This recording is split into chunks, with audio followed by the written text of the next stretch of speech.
It's a great honor and a privilege to introduce Ellie Braun. Your maiden name was Slezenger. Slezenger. And you were born in Austria? In Vienna. In Vienna. Yes. What year were you born? Oh dear, 1924. 24. June 13th, 1924. And you came from a very frum family? Yes, Orthodox. I could say very, Orthodox family, yes. And Ellie, what did your father do? Well, my father was a most interesting man. He had always very, very good ideas and had partners, and the partners were the ones that were successful financially. And they used my father's talents, and we didn't have much money. But I can't ever say that I missed out on something, no. I went to a Jewish school for most of my school years. Actually 6 years I went to a Jewish school, and for 2 years I had to go to public school because my parents couldn't afford the money that we had to pay for a private Jewish school. And this is as far as my formal education went, because then Hitler came, and when I was 14, and then I had to flee. But I was very lucky because my father always retained his Hungarian citizenship. That gave me a very, very easy time to leave Vienna, 1938, without problems. And can I ask, do you remember the name of your school? The name of the school was called Talmud Torah. It was in the second Bezirk. The second district? Second district, Malzgasse.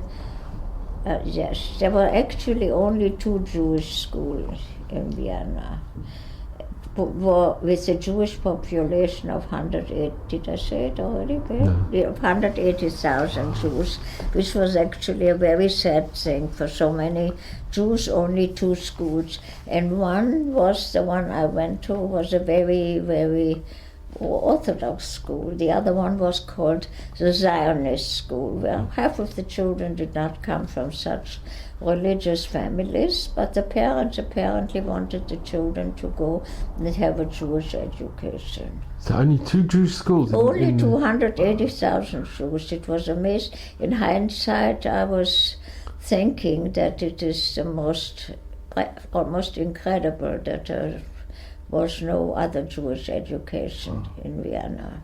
And did you live in the Jewish quarter? Yes, I lived right in the middle of the Jewish quarter, which was called Große Schiffgasse. And there was in our street, diagonally across the street, was the most Orthodox synagogue, which was called Schiffschule.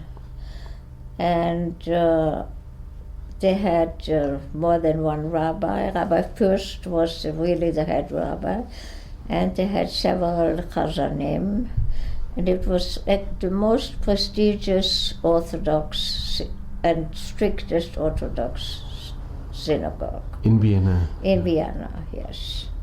And you grew up, did you have any siblings? Yes, I had only one sister. She was 3 years older than I am. And she was a very, very intelligent girl. She always got the best marks in school. I did not. I was just about average. But she was very, very smart. And Ella, can I ask, growing up, when you were in the Jewish school, did you, in the area that you lived, did you have many Jewish friends, or did you have any? Only. Actually, Jewish, yes, I had all Jewish friends, because in our building, I lived in a 4-story building. They were all Jewish tenants, and practically the entire street were mostly Jewish stores. Mm-hmm. And I would say that all the Jewish stores were closed on Shabbat. Maybe they were not religious, but they certainly could not keep this out. It was out of prestige, they had to close their stores. Yes. And how old were you when you went to the public school? I went for 2nd and 3rd grade to public school because my parents couldn't afford to pay the fees. Yeah, the fees, yes. And then when we had to go back again to the Jewish school, I was quite upset because once I got used to the public school, I felt already very comfortable there. Although on the Jewish school, the non-Jewish, the public school was also 6 days a week, but on Saturday there was school. But in our neighborhood, first of all, one could carry on the Sabbath. It was Erev. A natural Erev was the Danube Canal was there.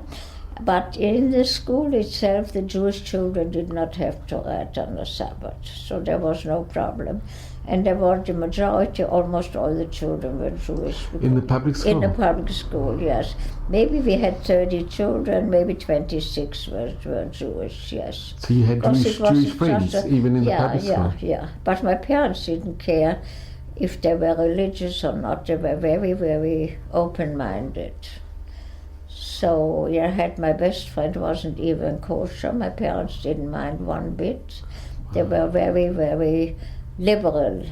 Just for us, we were strict, but they didn't mind one bit with whom I played and so.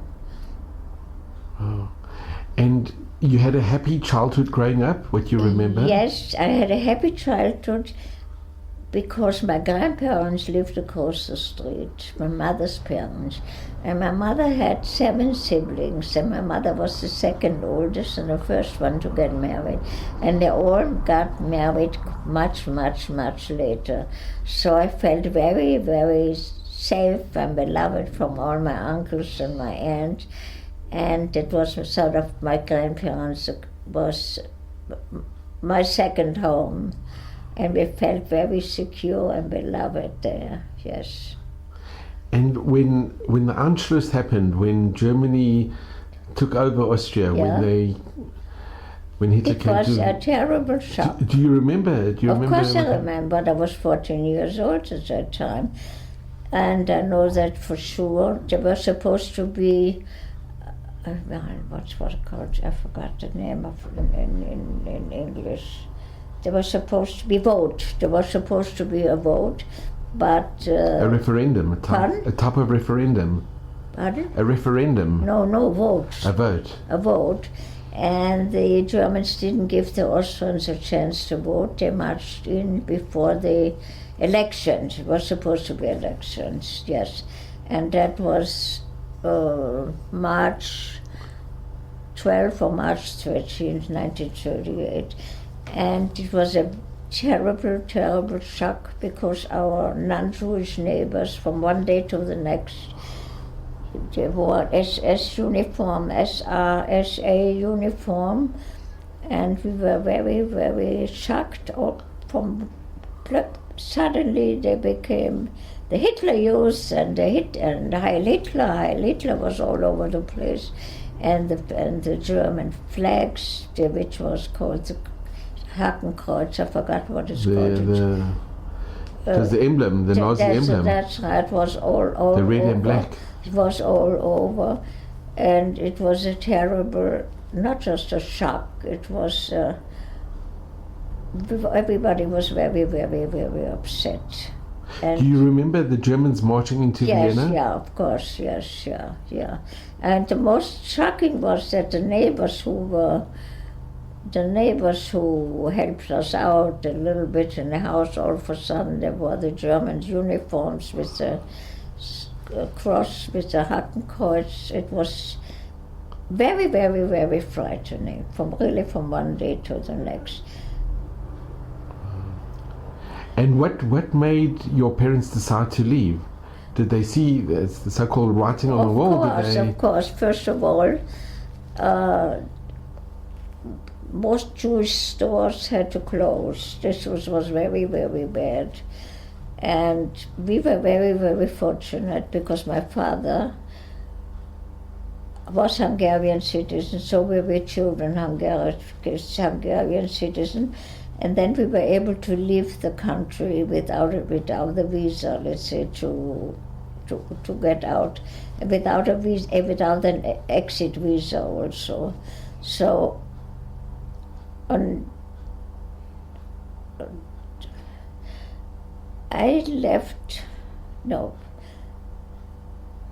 I left in July 1900. I left July 12th, I think, July 12th, 1938, and I was 14 at the time. I was able to get a Hungarian passport, and I was able to get to Bratislava, where I had 2 aunts, which was Pressburg, Czechoslovakia at the time. And I was able to leave, and as I said, went over to my grandparents.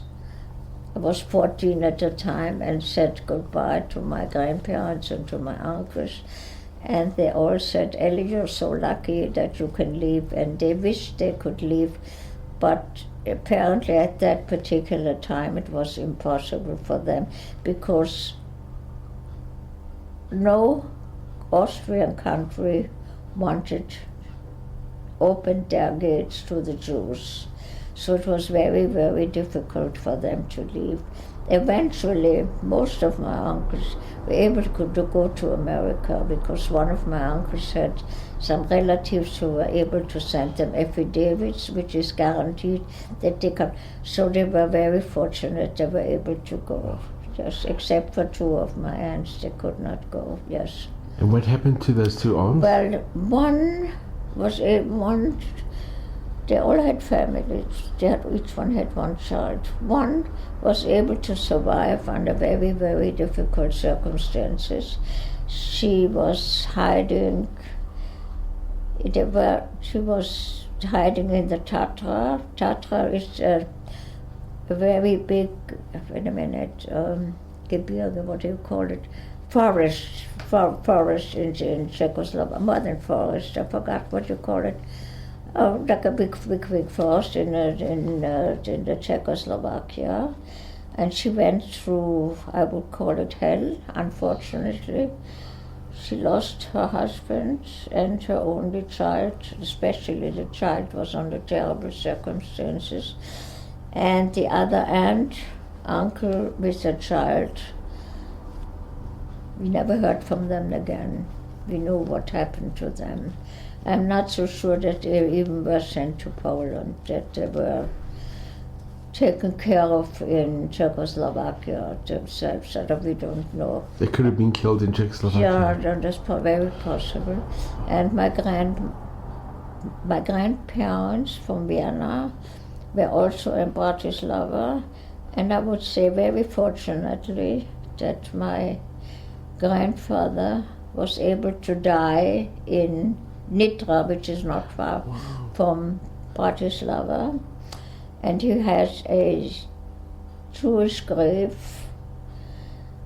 And unfortunately, my grandmother with my aunt and the family were deported to Poland, and we all know what happened over there. I was extremely attached to my grandparents when I was a child. I think I had the best summer when I went with my grandparents on vacation. When I was 12 years old, we went to Hungary, and I went swimming with my grandfather, and we took long walks, and my grandmother just needed to rest. She was very, very tired, but she was reading non-stop. They were both very, very, very intelligent people. And I was very, very close to them. Also, my sister was very close to them. And can I just ask, when you went to Bratislava, yes, to Pressburg, yeah, did you go with your sister and your parents? No, I went all by myself. And what happened to your sister? Where did she... No, the thing was, my sister was 3.5 years older than I. My sister was engaged to this her boyfriend, so to say. She was going to get married for sure to him later, but the circumstances were such that it was really the best thing that they would get married. The sooner the better. So they both, my brother-in-law, or future brother-in-law, went to Italy. He got a visa to Italy. Wow. And my sister, who had a Hungarian passport, was able to get to Switzerland without a visa. And from Switzerland, she went to Italy, which he was very close to the Italian border, and she was able to, I don't know how, she was extremely capable, and somehow she was able to get him a visa to, I don't know how, what, to go to Switzerland. And then my parents came quickly from Czechoslovakia to Switzerland because they wanted my sister and brother, they should get married as quickly as possible. They would have gotten married later, but the circumstances were such that she was only 17 and a half that they got married. In the meantime, I was in Bratislava by myself with my aunt and my uncle, and it looked like the Germans were going to invade Czechoslovakia also. So since I had a Hungarian passport, my parents sent me a telegram from Switzerland. I should come immediately to Switzerland because they were afraid I should get stuck in Czechoslovakia. So with 14, I was a very, very independent girl, independent person, out of necessity. And I went from Pressburg, Bratislava, back to Vienna. I saw my grandparents the last time. And from there I took a night train to Switzerland. All by yourself? All by myself. I got the ticket all by myself. At the age of 14? At age 14. Very courageous. Yes, I grew up. I was very lucky because I grew up to be a very independent And you person. weren't scared? You weren't scared? Or? Maybe I was scared, but I just must have overcome the fear because I did it without a problem. And I came to Switzerland. I took the night train to Switzerland. What do you remember the date roughly? Yes. October 6th. No. To go to Switzerland was about maybe September 1st, 1938.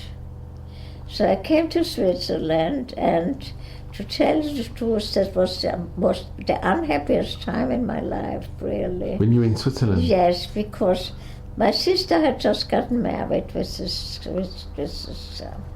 My parents were very, very, very busy because my father read the book Mein Kampf. Did I say it already? Yeah. No. And he took it very, very seriously. The Mein Kampf, Hitler's Yes. Mein Kampf. Yeah, he wrote yes, to the Hitler's book. He took it very, very seriously, and he decided he spoke at a social democratic forum in Zurich. At a forum, he spoke. He was the speaker, and they told him that when he spoke, that he read the book Mein Kampf, and he took it very seriously, and he is really afraid that Hitler meant every word he wrote in his book, that today Germany, tomorrow the entire world. This is what Hitler wrote. And for a foreigner, like my father was in Switzerland, to be politically active at that time was a major crime in Switzerland. So my parents had to, so to say, to leave from one day to the next. They were just shipped out, but luckily my parents had got a business visa to Belgium, because my father was already from Vienna, went once in a while to Belgium. He was in the diamond business. And both got my parents a business visa, but they could not take me along as a 14-year-old child. As a business, I couldn't get a visa. So they had to leave from one day to the next, and they had to find a Jewish family for me to stay in the meantime, until my parents thought they were able to take me to Belgium, to get me a visa to Belgium. So they thought, and that was their real intention. So my mother went with me to this Jewish community center where there was a organization that helped refugees and so forth.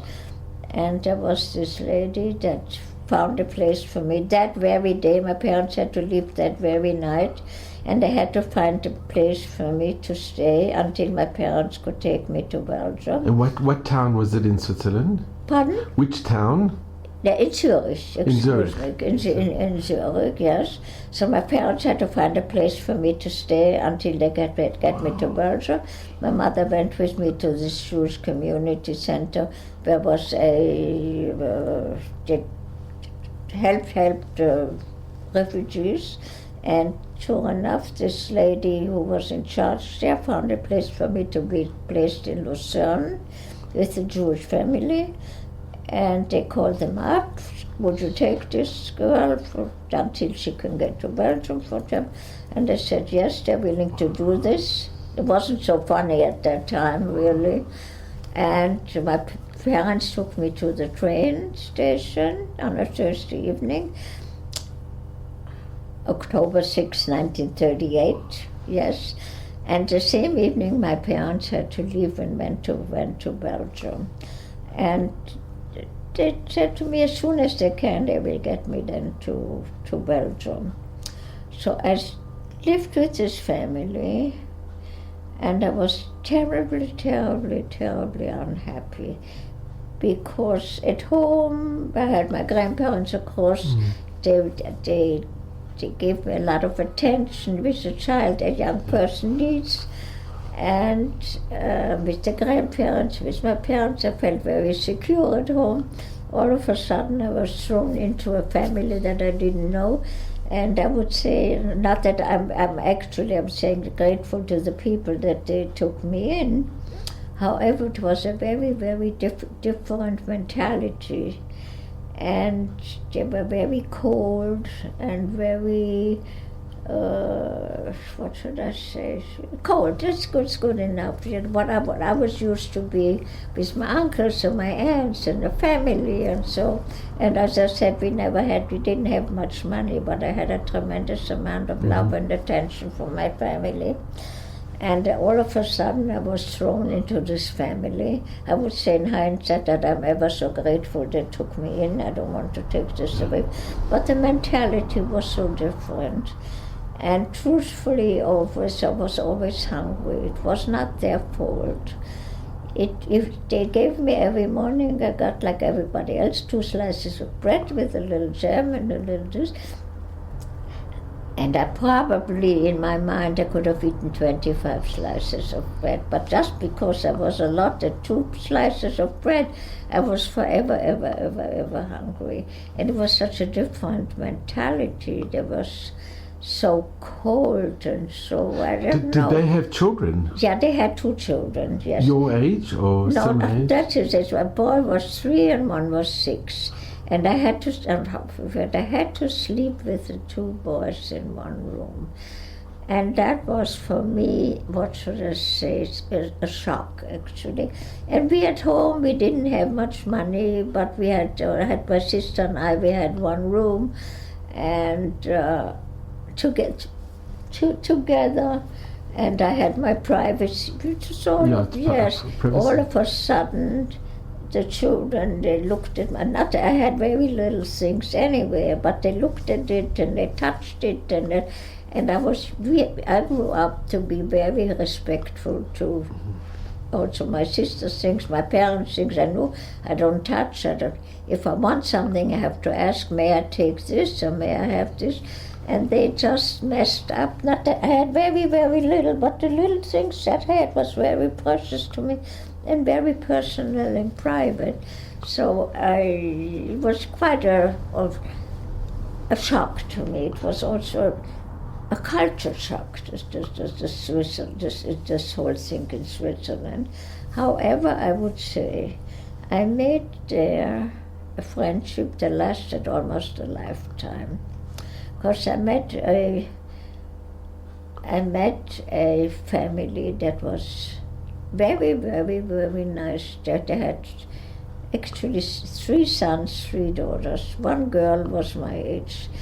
And I met them in the synagogue. I was introduced from the synagogue, and it was probably really a lifetime friendship that I was ever so grateful to them. And I had with this family that I lived with, I had no money altogether. There was a lady, a non-Jewish lady, her name was Mrs. Sachs, who worked for the children as a voluntary person, taking care of refugee children, so to say.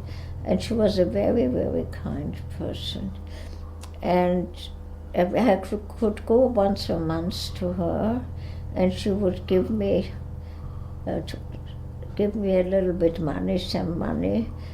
I wasn't used to accepting money, so it was a very, very strange thing. But I had no choice. I had just had, because my sister lived in Zurich, and I really wanted to very, very, very much go to visit her once in a while or once a month.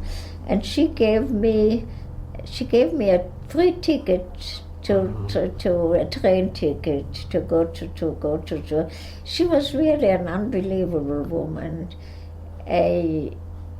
who took care of refugee children out of the kindness of her heart. And she was the one, she was, so to say, my mentor. And she was a non-Jewish lady? Non-Jewish, Frau Sachs. A Swiss lady? A Swiss lady, and I was forever so grateful to her, yes. She made it her business to help Jewish children. But I met another lady, so while I was in Lausanne, there was another lady who offered she's willing to give French lessons to refugee children. So I had learned French already in Vienna from our neighbor.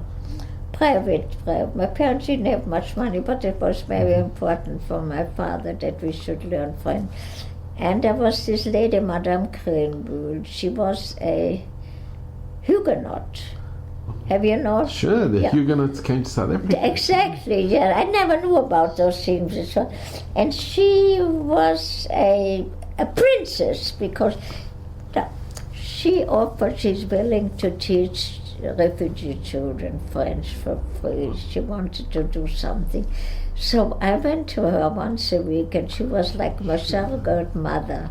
She was the kindest, nicest, finest. There's no words how grateful I am to for the rest of my life.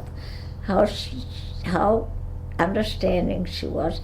Not only did she give me French lessons, but mainly she understood my unhappiness, so to say, because she was a total outsider. And she was just an angel. There's no way I could say how grateful I am to her for the rest of my life. And not only she taught me some French, but what she did for me is just unbelievable. That her kindness will be forever, never forgotten. Madame Krenbühl was her name. So I was there in Lucerne and I thought, when the war broke out September 1st, did I say it already? 1939. I was so unhappy and I was so distraught that I wrote to my parents to Belgium, and I wrote them every week. But I was so I wrote them saying, I don't know if I'll ever see you again, because I was so full of heartaches and hopeless and so. But God wanted it in a different way. In February 1900, so I didn't think I'd ever see my parents again. I was very, very unhappy. And in February 1940, this lady, Mrs. Sachs, who took care of volunteer of the children, called me up to this family that I worked for and said, Ellie, I can get you, the war had broken out already 5 months, a few months before. I can get you a visa to go to Belgium. But you have to I can get you a transit visa through France. And then I'll organize it for you that you can go to Paris, from Zurich with a train to Paris, stay overnight in Paris, And then you can send your parents a telegram to Belgium, that from Paris to Belgium, that you will be coming to Belgium. And I'll organize for you to stay with this family. And because you have like after you arrive in Paris, like 45 minutes later, there's no way you can change the train and go on this, you don't know where. So she organized it for me, and I was ever so grateful for her. And as I go into the train, and I spoke quite well French, there was a man sitting next to me, and I told him the story that I will be arriving in Paris. He said, I will be arriving in Paris, and I have a place where to stay overnight to get the train. The war was on already. And the next day I would go with this train to Brussels or to go to Antwerp. So he said, is that so? I will help you, miss. We'll arrive in Paris with the train, and I will run with you to the other train station and help you, that you will have the ticket, that you will not have to stay in Paris overnight for the next train. You will be able to catch the train in the other station and go straight into Belgium. So I trusted this man. He was very nice. As we arrived in Paris, he ran out of the train with my suitcase. No, it worked out well. No. I felt I could trust this guy. And I told him my story in front. And he ran with my suitcase and with me to the other train station, pushed the suitcase into the train, pushed me into the train, and the train flew off. I couldn't even say thank you to him. All of a sudden, I was in the train to Belgium. I was bewildered. I was just bewildered. And my parents didn't have the faintest idea that was coming. Not the faintest idea. I thought I was going to send him a telegram from Paris. All of a sudden, it was in Brussels, and I take the train to Antwerp. My parents didn't have the faintest idea, and I come to Antwerp, and I take a taxi, Leemfootstraat 46, where my parents had written to them every single week, and got a letter from them. And I say, go and sit in the taxi, and as I sit in the taxi, you look out, you're in a strange city. I see my parents walking. Wow. They didn't have the faintest idea that I was coming. So I opened the window quickly of the taxi and I screamed, Mama, Papa. So the driver stopped and screamed, and then these people heard somebody scream. And they stopped screaming like that. And my parents, they didn't have the faintest idea I was coming. There is no way I can describe you what it was. What an excitement and how thrilled my parents were, and I, of course, needless to say. I was 3 months in Antwerp. I only realized when I saw how my parents lived, how poorly they lived, and how, I would almost call it pathetic, that I realized why they were not in a hurry to let me come. However, I had 3 months of bliss. My parents didn't know what to do for me, how to spoil me with their attention, it was an unbelievable 3 months, but everything worked out for the best. Because 3 months later, the Germans invaded Belgium, Holland, and Luxembourg. Luxembourg, that's right. And it was very, very fortunate that I was together with my parents. Because we fled, the Germans invaded on Friday, And we moved in because my parents lived a little bit outside, right near the military airfields were. So we moved into the inner city. We had some friends there, family friends, and there was a lady with a little boy, and she was highly pregnant, and her husband was taken away because they were Austrian citizens, which were enemy aliens, and they all had to be, they were taken away. She didn't know where they were being. Actually, they were sent into the south of France, but this is the story, yes, out of Russia to France. So she was very, very happy. We moved into her. We were able to help her. She had this little boy, and she was quite pregnant already in 8-9 months. So we fled together with her because the Germans invaded Belgium, and everybody thought the French had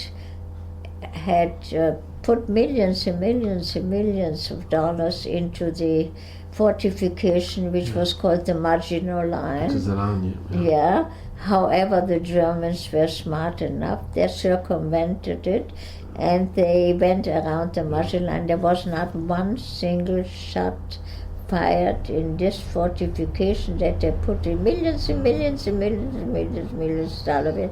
They went around it, and so. But we fled, and everybody thought, oh, no time will we be able. The Germans will be defeated, and we'll be able to go back to Belgium. This is what people thought. Of course, it turned out completely differently. So we fled with this lady, Mrs. Rabinovich. We fled with her. We fled on Monday. And where did you go? We didn't know. We thought we were going to the border. But in the end, we ended up in the south of France. Yeah, because there was no radio, everything was taken over by the Germans. So nobody knew what was really going on. We were in a total, what should I say, blind. We didn't know. We didn't know. The Germans had taken over yeah. So we were in a train with this lady. She was like that. From Monday afternoon, and they started bombarding them in Antwerpen, the station, while we were there. But thank God nothing happened to us. We were in the train from Monday till Saturday night. And I didn't have a seat. Because there was such a terrible crowd in that train. I had to sit on a suitcase in the aisle. So somebody had to go through. I had to go. That's how I was sitting from Monday till Saturday night on a suitcase. But I felt so sorry for my parents because my mother's feet got so swollen because sitting like that for 6 days and 6 nights was really very, very, very difficult. Well, the train stopped here, was stopped there, so we were very, very lucky because on some places the Red Cross stopped. And they brought us. There was no plastic at that time. Mm-hmm. There was not on the horizon yet. So, I don't know what they brought us in paper cups. I forgot some black coffee. So we were very thrilled, some black coffee, and they brought on some places the Red Cross. So in principle, we had nothing. Or some stops. They had maybe a sandwich or something. But the train was so crowded, there were, I don't know. Was it mainly... Pardon? Were many Jews on the train? Yes. The Jews, most of the Jews tried to flee because they were afraid. But we were sure we're coming back. The Germans will be defeated, Yeah, but a lot of non-Jews too, yes. And we became, while we were on this train, we became befriended with a couple and 2 boys. They were from Düsseldorf, Germany. They had 2 boys, one was 11 and one was 9 or something. That is a special story. This is a very special story. So we became, finally we were on the train from Monday till on Saturday night. And so my father was a doer always, yes. I said he always was thinking, what should he do? Well, something interesting. So my father, this is Buck, decided, had an idea, he will, it's his invention. There's now toothbrushes, electric toothbrushes. It's my father's patent. Really? Yeah, but not electric, manual. Now later on they made, there's a bug flying here. If you can catch it, you that is my father's patent. Really? So while we were in France in this godforsaken place, where we slept on straw all the time, my father was always doing things with his head, always. It was never made a lot of money, I'm just telling you, but it was always working. So he patented this toothbrush in Toulouse. You went to Toulouse? Yeah, we didn't live far from Toulouse. We all were in the south of, you know where Toulouse is, I'm sure. So we were actually south of Toulouse. The train went to... But you didn't know where you were going? You just went on a train that just... No idea, because all the train stations were covered because they were afraid of the Germans.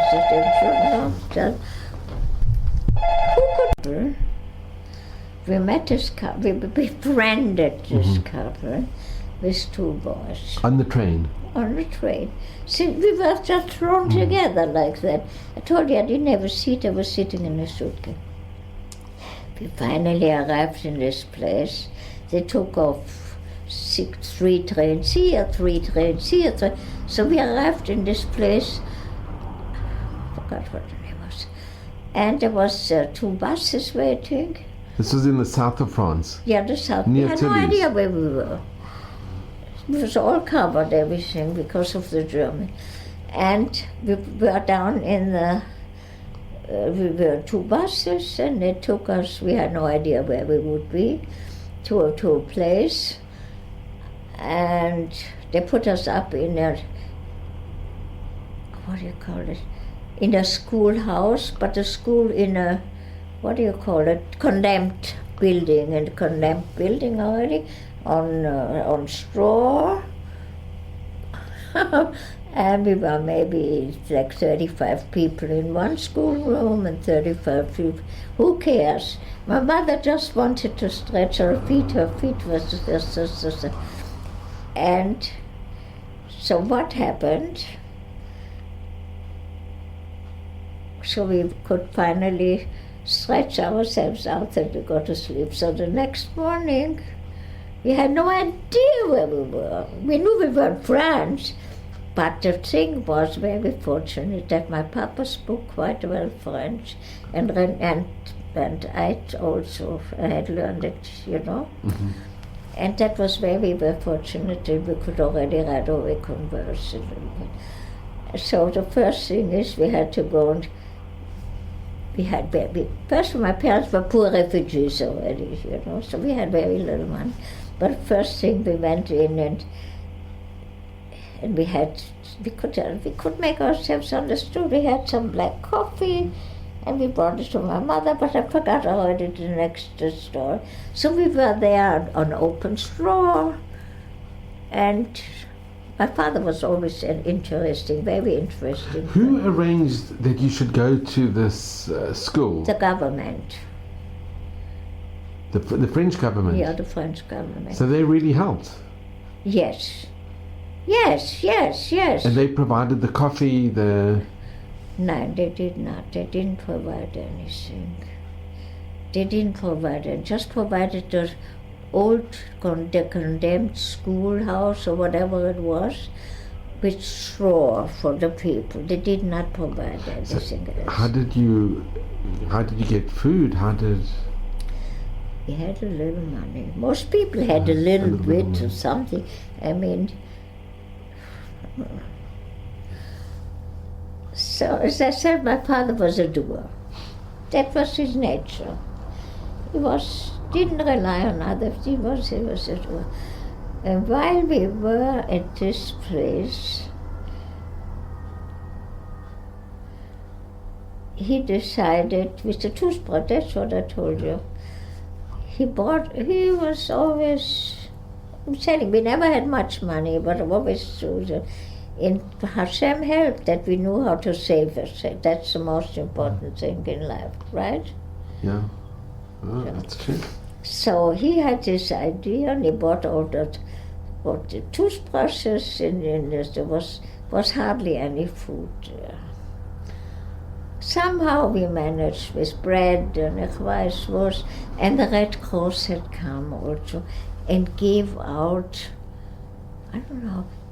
like for the young people blouse, for the men like blue, boys, young girls like blue shirts, and the girl also like blue shirts. And this is because we had nothing, to change.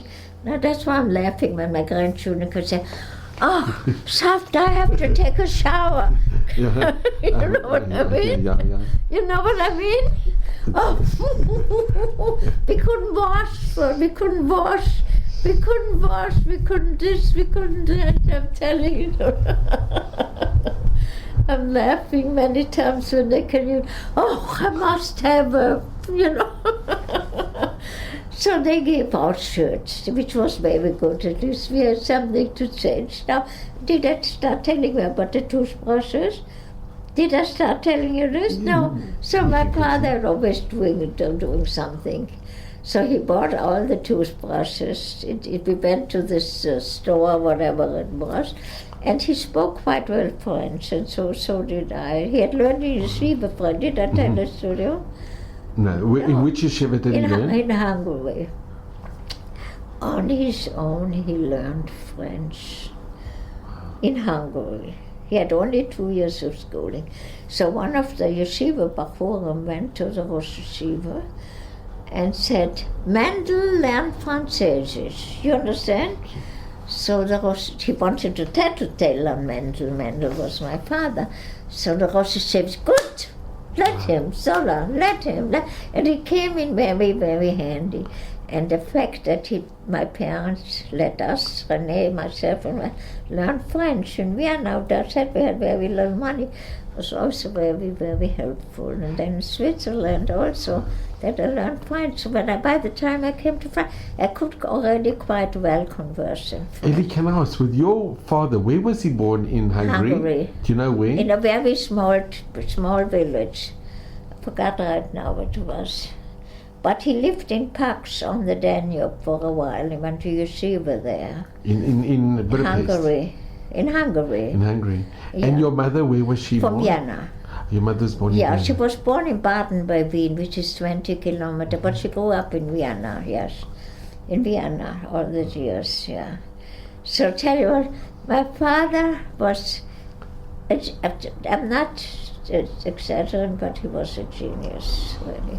So while we were in France, what he did, he bought all the toothbrushes. Did I tell this to you? What did he do with the toothbrushes? That's what I want to tell you. He worked on it and he wanted to figure something out, how to make a rotating toothbrush. So he bought the toothbrushes, quite a few toothbrushes, and tried to figure out how to make it rotate. Wow. And he patented, and he did. but manually.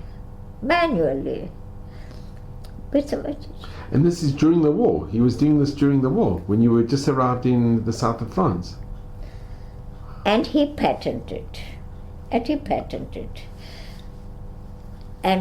had to go to Toulouse to patent it. And we had no money, this. The Papa always had ideas, My mother went along with it. She had no choice, but that is crazy ideas. So I begged the Papa, take me along to Toulouse. I never asked for anything. I was 16 years old. So the Papa said, Ellie, we have no money. I said, Papa, please.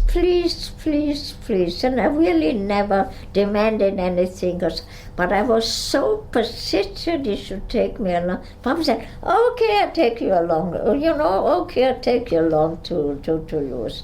So, my father went up to this patent,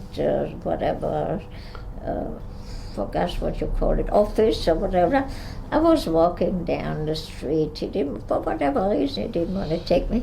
As I walked down the street and wait for my father, I meet a couple that is from Vienna. And they said, good that I meet you. They were neighbors of ours. He said, we sent our luggage from Belgium to the border, like hundreds of thousands of people do it. And we went to look. We went in the south of France. We found on the station in Weiss, whatever this is called, like 100 suitcases. And we saw Slezenger, Antwerpen. Wow. And saw a suitcase, Slezenger, Antwerpen. It must be you. So I couldn't thank them enough, and I assumed it was ours, really. And when the Papa went to this patent office and this, he told him that they met this Mr. and Mrs. Ginsberg from Vienna. They saw our suitcase in this station, I don't know, 30, 40 kilometers, I don't remember, whatever, 50 kilometers. So it was Mittagsmayim, So we went the next day, and we found the suitcase that we said we didn't have much. We're poor refugees already from this. But whatever, I had a sweater and a skirt and some underwear for my mother, for my father. I'm telling you, Mittagsmayim, we really was Mittagsmayim. We were so thrilled. Now, then I told you about my father's patent. So, one day, after the armistice or whatever. But you stayed in the south of France the whole duration of the war? No, only 2.5 years. We fled to Switzerland. Then you fled to Switzerland? Yeah, we fled to Switzerland. Why did you leave to Switzerland? Why we left to Switzerland? We wanted to get out of France. Because when France was already invaded, it was invaded. Sure, they deported all the Jews from the French camps. So how did you manage to get to Switzerland? Many float. My sister lived in Switzerland. They tell you the stuff. Yeah. My sister, but I wanted to tell you what happened. They took all the people from the village and they interned them. And you know what happened? It's terrible. My father said, did I tell this to you? No. We are not going. What do you mean you're not going? He said, I'm a Hungarian inventor and you have to treat me like a French inventor. In Hungary, I have special, forgot what you call it, special privileges as a Hungarian inventor in France. So they said, is that so? Papa said, we are not going. They said, okay, fine, we'll inquire the authorities. We remain the only Jews in this place. Not knowing what's going to be, where, how, what. So we stayed there. So one day, the police came over to us and said, we got from the higher authorities, whatever, you have to leave, but we don't care where you go. You didn't put us into care.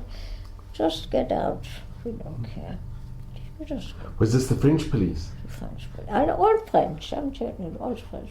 We don't care. Just we have to live. We went to Toulouse, and my father knew. Have you heard of the Lubliner Raaf ever? Mm-hmm. His brother lived in Toulouse. This Lubliner Raaf's name was Rav Meir Shapiro, and this was called, I forgot, also Mr. Shapiro. My father knew him from Vienna, and he lived in Toulouse. Also fled, but I don't know from where he fled, but he was very brilliant. And Hashem helped, So we heard that he lives in Toulouse, and that he knows things around, people come to him. He's like sort of settled. He has something that he could stay in Toulouse. So we went to him to Toulouse. But Papa knew him from Vienna, just yet. So we came to Toulouse.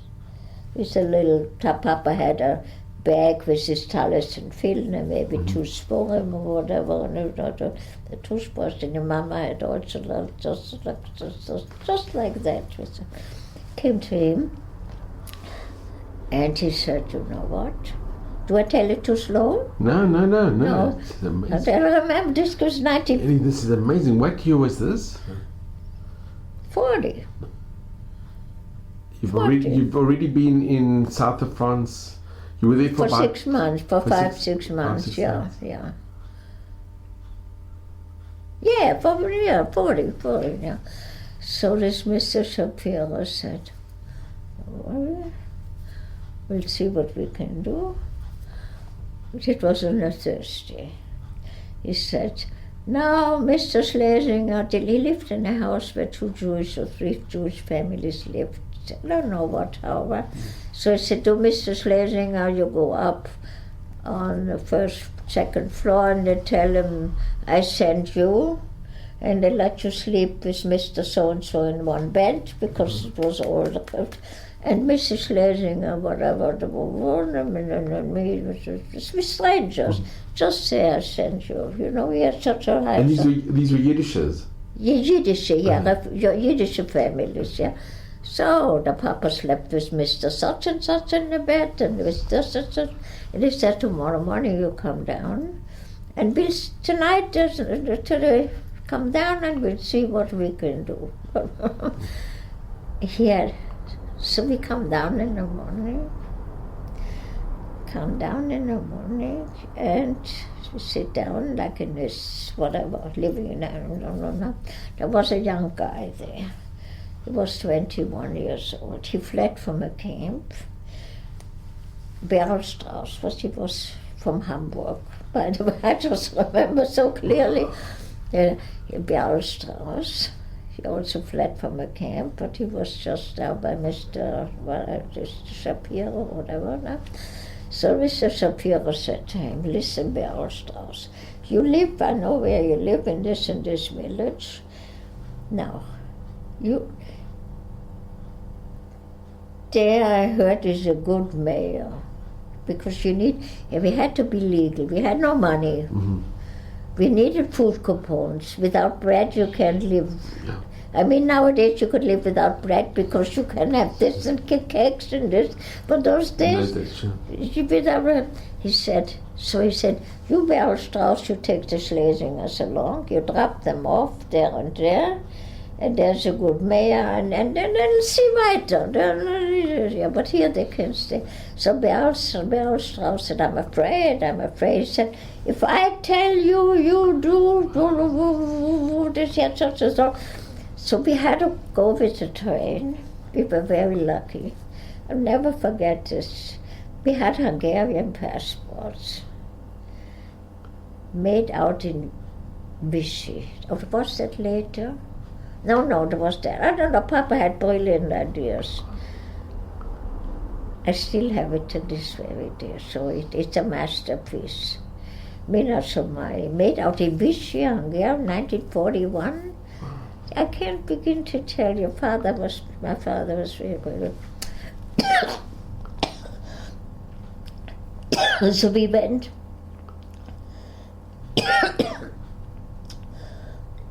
I just have to take a drink of water, just a moment, please. That's right. He takes you to the village. We come down, yes, she was afraid. We had to walk 7 kilometers. For my mother was very difficult. My father was very fit. My mother also, but I felt such a rachmanis with her. I had such pity on her. Because she was a rachmanis, not a papa, not I, you know. I felt so sorry for her. So we finally got to this village. He got to this village, and we stopped off at the first, it was like a farmhouse, at the first house. And it was, I don't know if you're a well-known family, the name was Halberstam. They were from Vienna. Mrs. Halberstam was the daughter of the Altstädter Hof. I don't know if it says something, it was somebody really. Mm-hmm. So we stopped off in there, and he dropped us off there.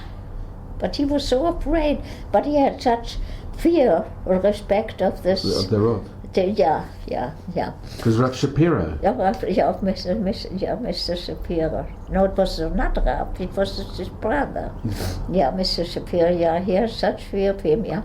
So he dropped us off there, and he was only happy to get rid of us.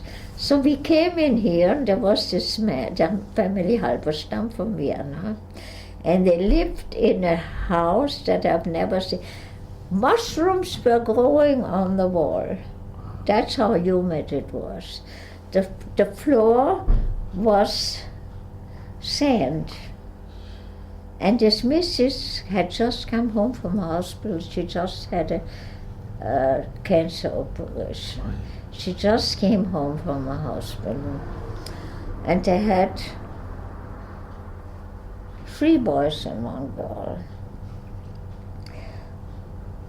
So Papa said, my father said, the first thing what we're going to do when we get a little bit set, we're going to help them that she can't live. She just came home from the hospital again in this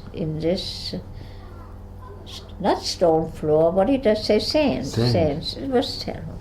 So sure enough, so Mr. Halberstam said, you know, here, you can't stay here, but 3 kilometers away is the lives family Werner, we knew them, an old couple. They were 62 years old, an old couple. Those days with 62, you were old, you know. Now there with 62, you go flying here and there, yeah. And they have a very good mayor, and you'll be able to settle there somehow. We had to be legal because we needed food compounds, we had no money. So I went to the Werners, and the first thing, the way they lived was just not to be told. I can't tell you how primitive. So my father decided to say, once we're going to get settled somehow, if we could stay here, the first thing is we're going to get them out, get them a more decent place to live. It was just unbelievable. So we went to the mayor with Mrs. Werner, and I spoke, and I said, this is my tante, and they can't speak French at all, and we came to help them. Can we stay here? But we had to be legal because we needed food. So the mayor said, avec plaisir, mademoiselle, with pleasure. With pleasure. And the mayor knew you were Jewish? No, yeah. He said, avec plaisir, mademoiselle, yeah. The mayor, I knew it was Jewish. I think we had to be legal because of the food compounds. So finally we found don't ask how we found a room.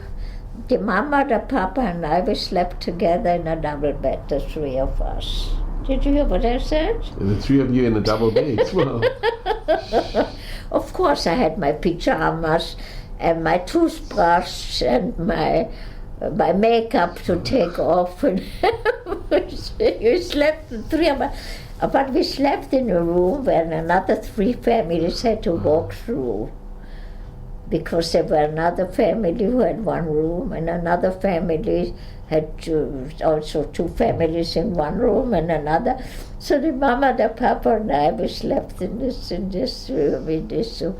So we decided, we were only too happy, believe me. We took off my makeup and my dress, and my mother with a fancy nightgown.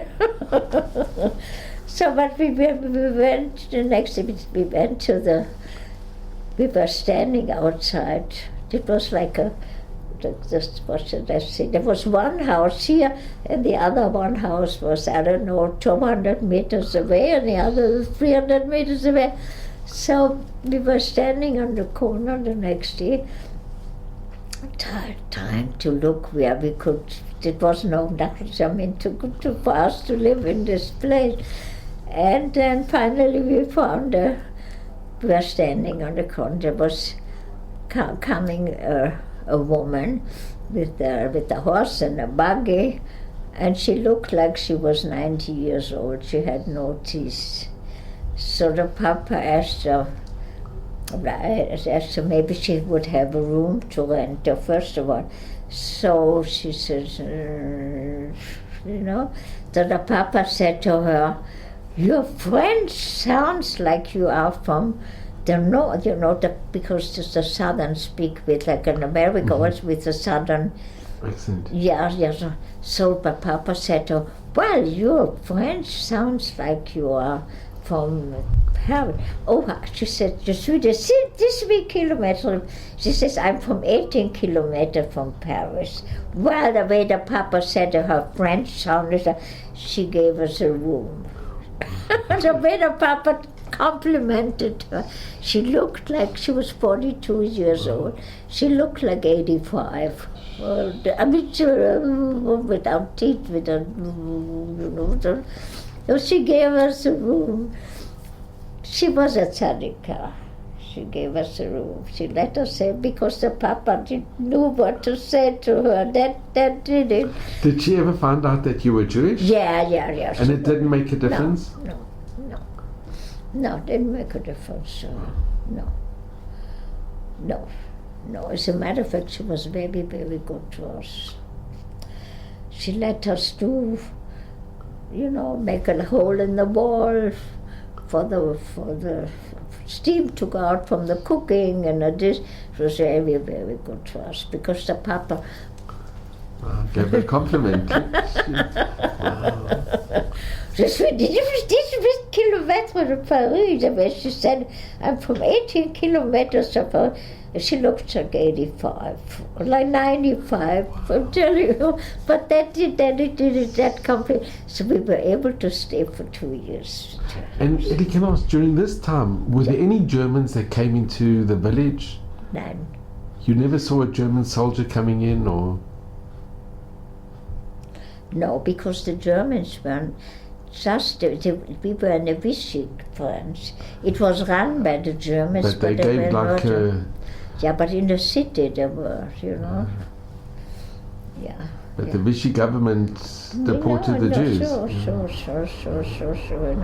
But tell you what, I would say all the credit to my father, because he was such a smart man. And Hashem helped us a lot, So you stayed with this lady for 2 years? For 2 years we stayed, yes. And what did you do during this time? First of all, father was writing a book. And my mother was typing all the time. My father was writing, my mother was typing. But my parents were special people. They helped a lot of people. And what I tell you is my father's credit, or my parents' credit. My father sent me to the highest officials.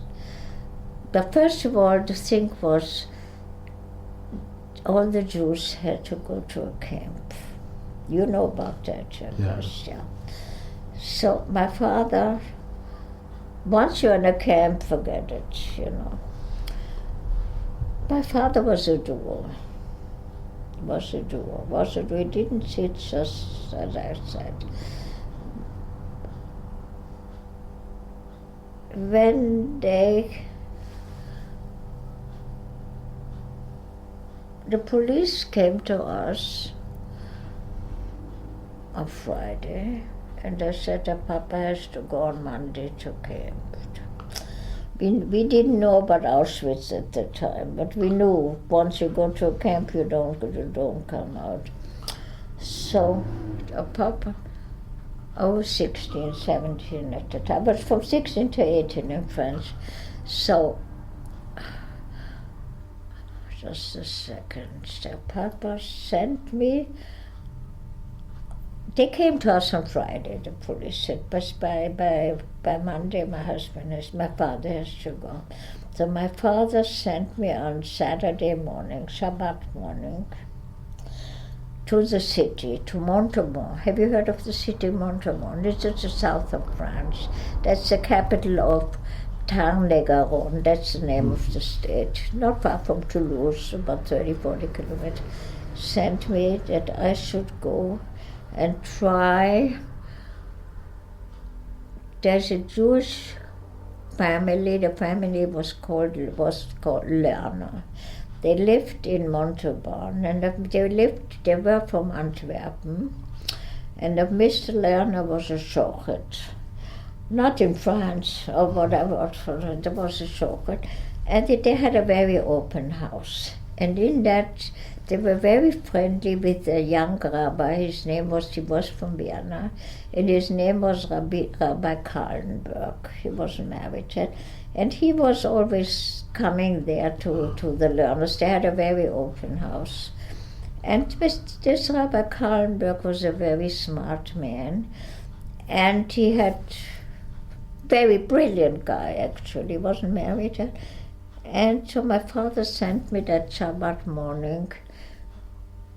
I went in the train on Saturday morning to this family learner. And Papa wanted me to try to do what I can do, that he shouldn't have to go to the camp. So I went to the family learner, and this Rabbiner Kallenberg was there, and I was very, very upset. And I said, I don't know what I should do, what, and that my father wants to go to a camp. We didn't know about Auschwitz, we knew they wouldn't come out. So this Rabbiner Kallenberg said to me, now, it's only now, like 11 o'clock or 10:30 in the morning. I left very, very early with the train. He said, I can tell you what you can do. Try. In the prefecture, which is the head, you know what a prefecture is? Yeah. The top government. There are two governments there. One was the prefecture, and the one, I forgot right now what this other one, two top government. There is this Mr. So-and-so. His name is Mr. Flugfelder. He's a very brutal guy, a terrible, terrible guy. And he is in charge of the Jews in this whole state in the state. And there's another Mr. who is the vice president, forgot what you call, vice governor from the state. His name is Monsieur Soriak. If you can go to Monsieur Soriak, you find favor in his eyes. Maybe, was a young girl.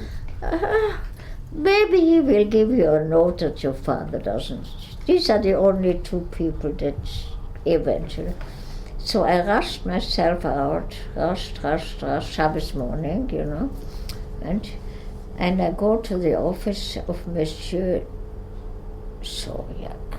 No, Monsieur Flugfelder. The name Flugfelder is already such a horrible name, I don't have to tell you. He was the most feared person in the state. What do I have to do? What can he do to me? He can keep me there. but I had to have the courage. My father gave me that courage. And I was very shy by nature. So I came to Monsieur Flugfelder and I started. It was close, getting almost 11:30, at 12 o'clock the store just. So I come in and I started crying. And this miserable Jew hater, whatever he was, had pity on me. He had pity on me. Did you hear what I said? I said to my father has to go to this camp and he's so weak. And then I said, well, he said to me, he has to go. What? Okay, you went to see... He opened up his drawer and I saw a gun in it. I wasn't afraid he was going to do anything to me, really not. And I begged him, I said, my father has to go to this camp, he has to go tomorrow. Please, please, please help me. So he said, I promise you, your father has to go to this camp. There's nothing in the world I can do for you. However, I promise you that within 3 weeks he will come home. And I started crying. He said, I promise you, this is a serious promise. So I had no choice, but I had to leave. Then I went into Monsieur Soriak. He was the vice governor of the state of where Toulouse was called Haute-Garonne. And I went in, I don't know how in the world I did it, but I went into him. It was shortly before 12 o'clock also. I was afraid they will close the office. And I started begging him he should do this. He saw also, I don't know what happened, but he did promise. He said, your father must go to the camp, but I promise you that he will go out. I will sign it for you. Not for you now, but he will get out. So I had no choice but to leave. I said, really, really, you promise? I mean, I don't know what his promise is, And I left. And I went home, and my parents were terribly, terribly upset. They had hoped in all possibility that I might be able to do something for him. I mean, they would hope. But I said, Papa and Mama, these two men promised me that within 3 weeks of Papa, he has to go, within 3 weeks of Papa will get out. Oh, you couldn't do, I said, this is the most I could, this is not possible to even get to them. With all, I don't know, by might, with all protection, whatever you call it, was able to go to them.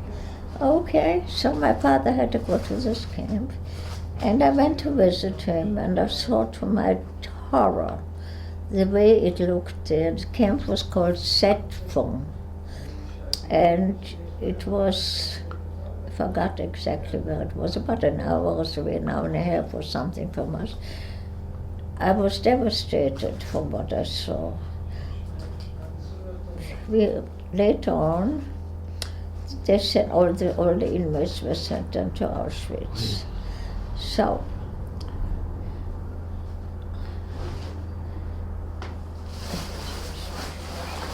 three weeks later, my father came home. And there's no way how I could say how I thanked these people and how grateful we were. They kept their word? Both of them kept their word. Now, I had a neighbor from a different village. Oh, I forgot whatever, excuse me now. Now my father had sent me to this, back to them, both to Monsieur Flugfelder and to Monsieur Soriak. There was a terrible famine in the country, and everything was rationed, but things that were rationed on the ration card were just not available in the stores. So people really were very walked around, were very hungry. And since we lived in the country, I had connections with the farmers, and they were very kind to me. And I had some farmers that were selling me eggs. One especially, he lived very high up on a hill. And Monsieur Ellie Braun had a very vicious dog. Fortunately, I wasn't afraid of the dogs.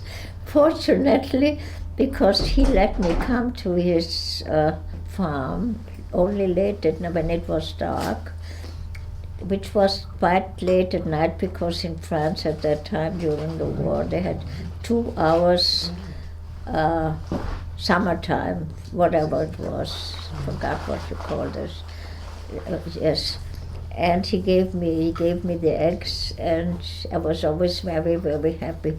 So my father decided what I should do out of gratefulness, or whatever you call it. I should bring some eggs to Monsieur Sauriac and to Monsieur Flugfelder. They were not, it was on a, you couldn't get it, it was on black market. I don't know if it was available altogether. And my father packed it so well, these eggs, into an old sweater that they shouldn't touch each other. And I carried it in my school bag that I had still from Vienna. And I went in to the office to Monsieur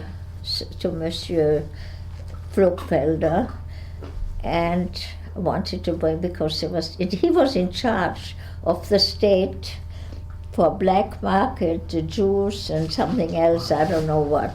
But they were really there was nothing available.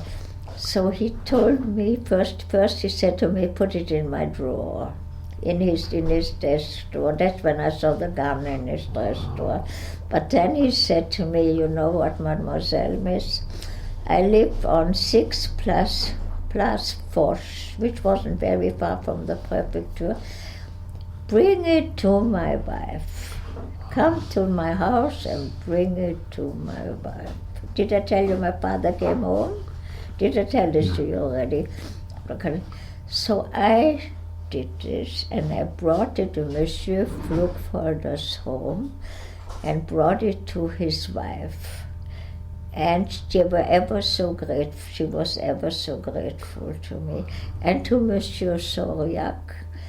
He lived very far, but I was always riding on a bicycle. I had a boy's bicycle, and in those days you could take in the train. There was a special compartment for bicycles, because that was basically the only form of private transportations, because there were hardly any buses or trains or so.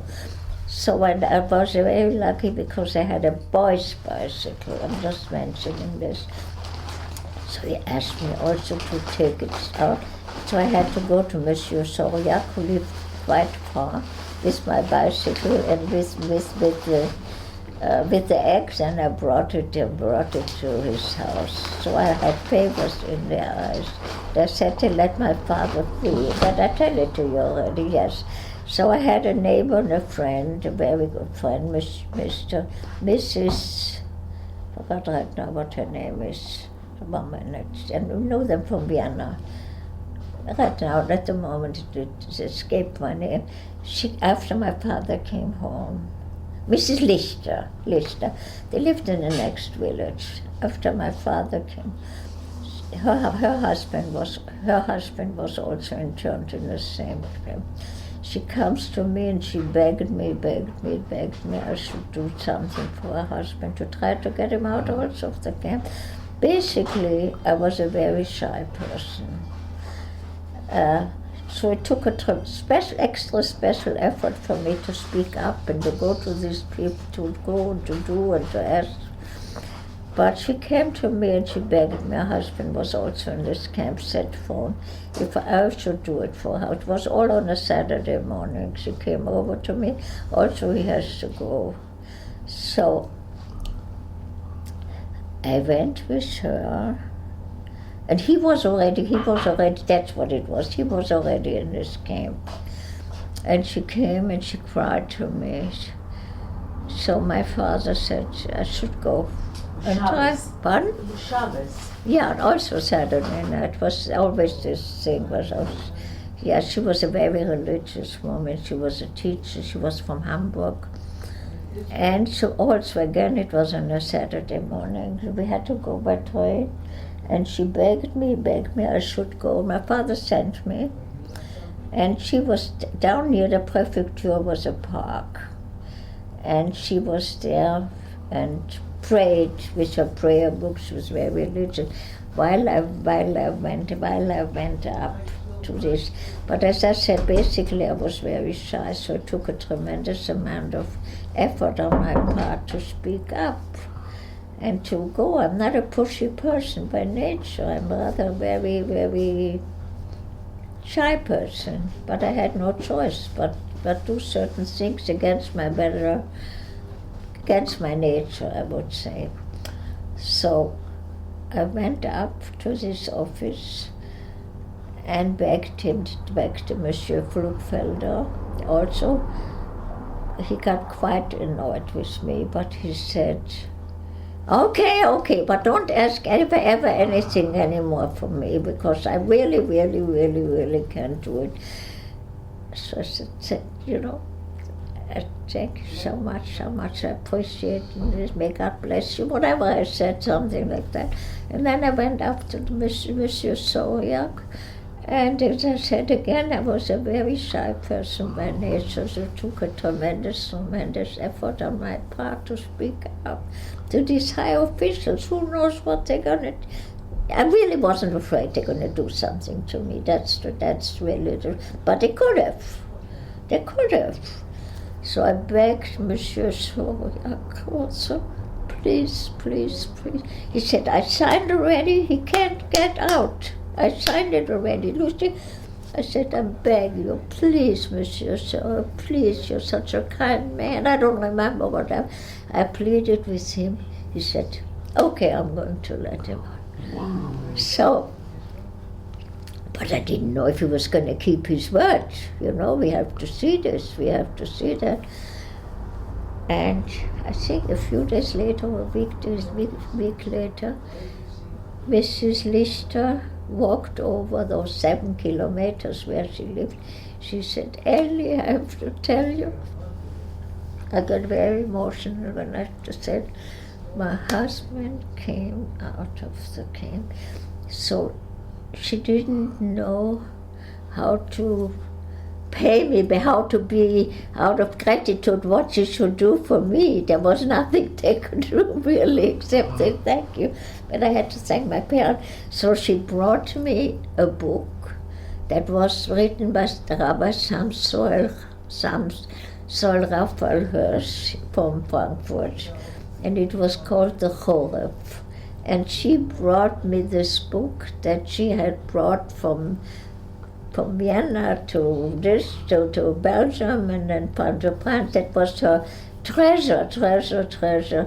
And that out of gratitude to me, she gave me this book, which was for her a very, very part of her life. Out of gratitude, she gave it to me.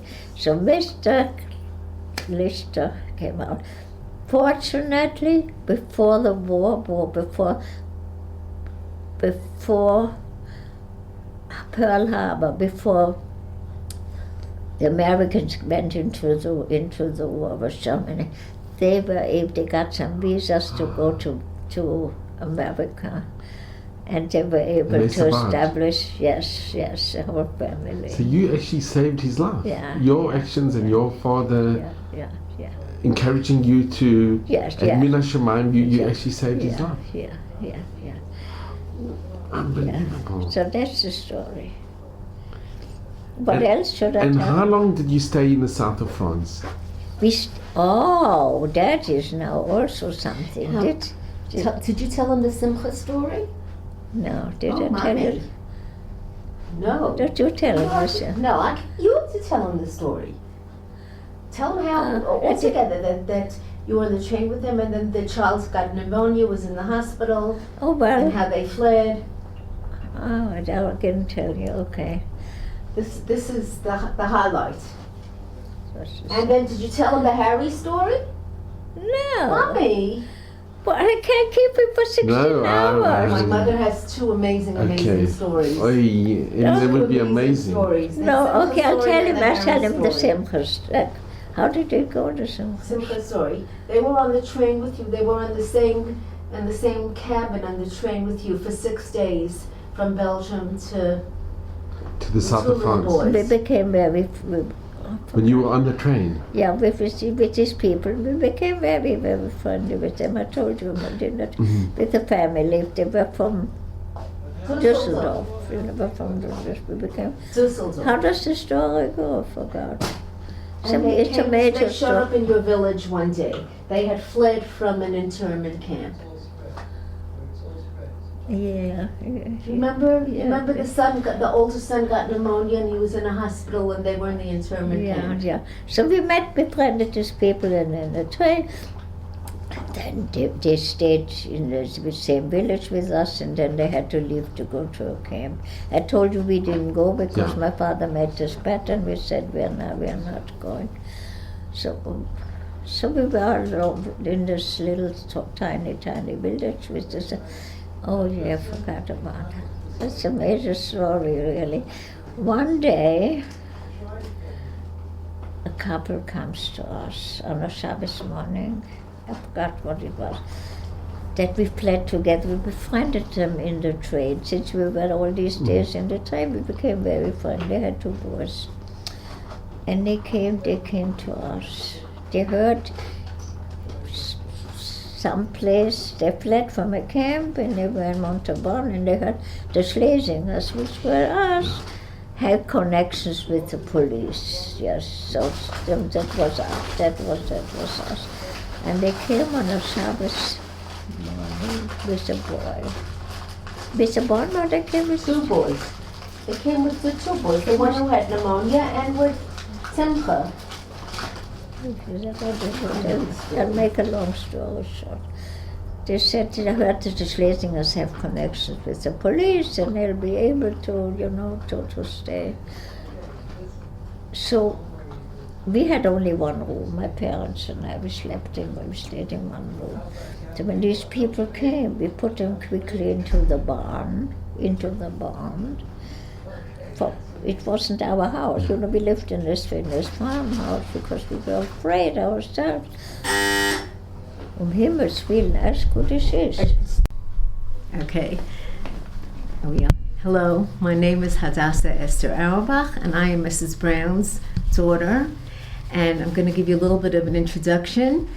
My mother and her parents were on the train together with a family of a mother and a father and 2 young boys. I think one was about 9 and one was 11 or 7 and 9. Yeah, 11, and they were originally from Düsseldorf. And I think they also had come from Vienna. No, not from Vienna. And then they were on the train from Belgium. They were fleeing to France. And they were on the train from Monday until the following Saturday night. And they ended up in the same village. And unfortunately, they came and took this family away to an internment camp. And what happened is that after a while, the older son, who was a little boy, developed pneumonia. And he was put into a local hospital. And the French who were running the internment camp allowed the parents to visit their child once a week. There were obviously no antibiotics at the time, and it was a long period of time that the child was in the hospital. And once a week the parents were permitted to visit him, but not the younger child. They left the younger child in the camp as a hostage. And this went on week after week, and one day the younger child had an idea and said to his father, "Papa, why don't I escape and climb over the fence or under the fence while you are at the hospital, and let's run away with my big brother?" The father was so shocked that the child would dare to express an idea and suggest an idea on his own when children were seen and not heard in those days, that he slapped him across the face when he suggested that. Or maybe he thought it was too dangerous or something might happen. Also, He said that he thinks his father was shocked that he would just speak up because he wasn't accustomed to doing that. That was his interpretation. Nevertheless, a week later, the father approached him and said, "We are going to the hospital today to visit your older brother, and we want you to climb over the fence or under the fence and meet us at such and such a time, at such and such a place. We're going to smuggle your brother out of the hospital, and we are going to run away." And that's what happened. They ran away. They were refugees. They literally had the clothes on their bodies and nothing else. And they ran away and they fled. And they fled to the nearby town where there was a Jewish family who lived there. And they said, "What should we do? We are with our clothes on our backs and nothing more, with no papers. Where should we go?" And he knew that my mother had connections with the police and with the mayor of the town, and that she might be able to help them. He sent them to the Slezengers, and they knew my mother and her parents because they had been on the train with them. And they showed up on Shabbos, and my grandparents and my mother were living in one room and could not obviously share the room with an extra 4 people. But my mother went to the mayor of the town. My mother was a beautiful girl who had tremendous chen. Hashem put her chen into people's eyes, which is a nes. The thing is that nobody could survive without food stamp. It wasn't food stamps, but it was food. Like a ration. There was ration. Yeah, ration cards. Nobody could survive without bread rations. You had to have that to survive. So my mother went to the mayor, and she gave a story that they came from Lyon. They needed to be in the country because they had a child who wasn't well, and that's why they came there. They need to be in the countryside with fresh air. And could he possibly give them food rations, food cards? And he said to my mother, "If you can find a place for them to live, I will be happy to give the food coupons to you." So my mother said, "I will take responsibility to find them a place to live," and he gave my mother 4 coupons for the 4 family members. And my mother found them, I guess with the help of my grandfather, a place to live in the next village, a hovel, a barn. It was in a barn, but that's where they lived. And they lived there for, I think, a year and a half? A few months. A couple of months, for a while. For a while. They subsequently sent their older son, who was about 11, to Mosak. It's about 50 kilometers away. There was a children's home. It was pretending to be a French orphanage, but in reality, it was a Jewish couple, not religious at all, but they were Jewish tzaddikim. They took in all these Jewish refugee children and pretended that they were French orphans. And the children were not allowed to speak any German, only French, and they took care of them. And the older child was sent there, and they were living there with the younger child. And one day, and it was Friday afternoon, one of the policemen came over to my mother. My mother lived outside the village, but she was in the village on Friday afternoon, and one of the policemen came over and said, "Mademoiselle Ellie, we found out the truth. You told us that they came from Lyon, but we found out that they came they escaped from a camp, from an internment camp. By the way, from the internment camp, they sent them all to Auschwitz and murdered them. That was the first step. And we are coming tonight to deport them, to pick them up." And this was the French? This was the French police in the village. So my mother said, no, that's not true. They came from Lyon. And the policeman said to my mother, no, we know that you lied. We know the truth. We are coming tonight. So my mother was shaken. She lived about a kilometer outside the village. She came home and she said to her father, "Papa, they found out. What should I do?" And her father told her, "Mama, you can really continue." No, continue. They told her to take her bike. I had a boy's bike. My mother had a boy's bike. Take her bike and go to the next village. And as far as I remember, the people knew that my mother didn't use her bike on Shabbos, so she had to sort of hide to get outside the village because it was Shabbos. And she sneaked out of the village and then rode to the next village and told the parents just to run away, just to flee. Unfortunately, the parents were caught and they were deported and they were murdered. But she took this young child who was about 9, the younger one, and she took him on her bike. She had a boy's bike. She took him on her bike a couple of kilometers to the train station. How many kilometers was it? About 5, 6. About 5, 6 kilometers on the train station. Friday night, it was Shabbos. And she took him with her to the train station, and she found the train to Mossack, and she took him with her bicycle on the train. I had to go to the restaurant Friday night. Because she was afraid. There were many officers and Nazis at the train station, so she went into the restaurant with the boy and they ordered a drink or something so that they wouldn't look suspicious. And then they got on the train and they arrived in Mossack and they found out where this children's home was, and they got to the children's home. And my mother brought him in and said, "Would you keep this child?" He had a brother there. He told us that when he saw his brother, they hugged. They could not communicate because he didn't know a word of French, only German.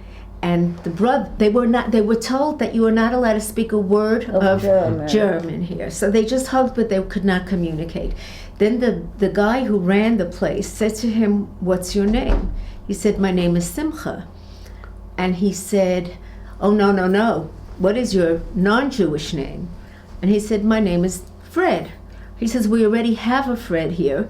You'll be Freddie." So he says, so I became Freddie. And my mother asked if she could remain there until after Shabbos because... Till Sunday. Till Sunday. Because it was a mitzvah. She was allowed to go there on Shabbos to save this child's life. But now the child was there. It's not pikuach nefesh anymore. So she only got back home on Sunday. And when she got back home, her parents were not there. And my mother was afraid that they were taken by the police. Now you continue, Mom? Yeah. No, continue, then I'll continue. She... no, but my parents came back, so I asked the landlady whether was any police here. She said, no, nobody was here. So finally my parents came back. Monday morning, at 8 o'clock in the morning, the dog started barking something terrible. So I said to my parents, that's the police for me. I have no doubt about it. That was the police. It really came. So there were 3 policemen. And one was the one, they came all the way on bicycles. That was a form of transportation. So they came, and it was also that policeman was there, the one that told me about that the people will be rearrested. The one who warned my mother. Who warned me. So he wasn't allowed to tell me, and I wasn't allowed to know. So whatever they interrogated me, and he knew I was lying. So we really had a very big secret amongst each other. Excuse me. Had a very big secret. So they asked me to come down to the police station. And he said, take along a sandwich, take along some bread, and this, you're going to be at the police. Police was about 4 kilometers away from where I was. I knew I wasn't going to say, but the policeman also who interrogated me was also the one who knew my secret. It was just before Yom Kippur, 1942. So finally, all day long, they threatened, they interrogated me, they threatened. But I had a secret with this policeman, this, I know he wasn't allowed to tell me, and I wasn't allowed to say it. So he knew all along I was lying. Eventually they let me go. Where did she go? Yeah, eventually they let me go. When I came home, then I was very upset. My parents weren't home. But they came home, they went to the other village. I was also afraid. I don't know, it was a terrible situation. But so Now the story was, that did I tell you now, 61 years No. later? Okay. No, we stayed in France. We fled then to Switzerland, September 1942. We went to fled to Switzerland. I was always thinking, who knows what happened to this boy? Maybe I brought him to his death. Because I heard, while I was heard that the whole group of people were deported. So I felt very terrible. Maybe I brought him to his death. You never know, but of course I tried to do what I could do under the circumstances. It was just the right thing. But nevertheless, my conscience really bothered me quite a bit.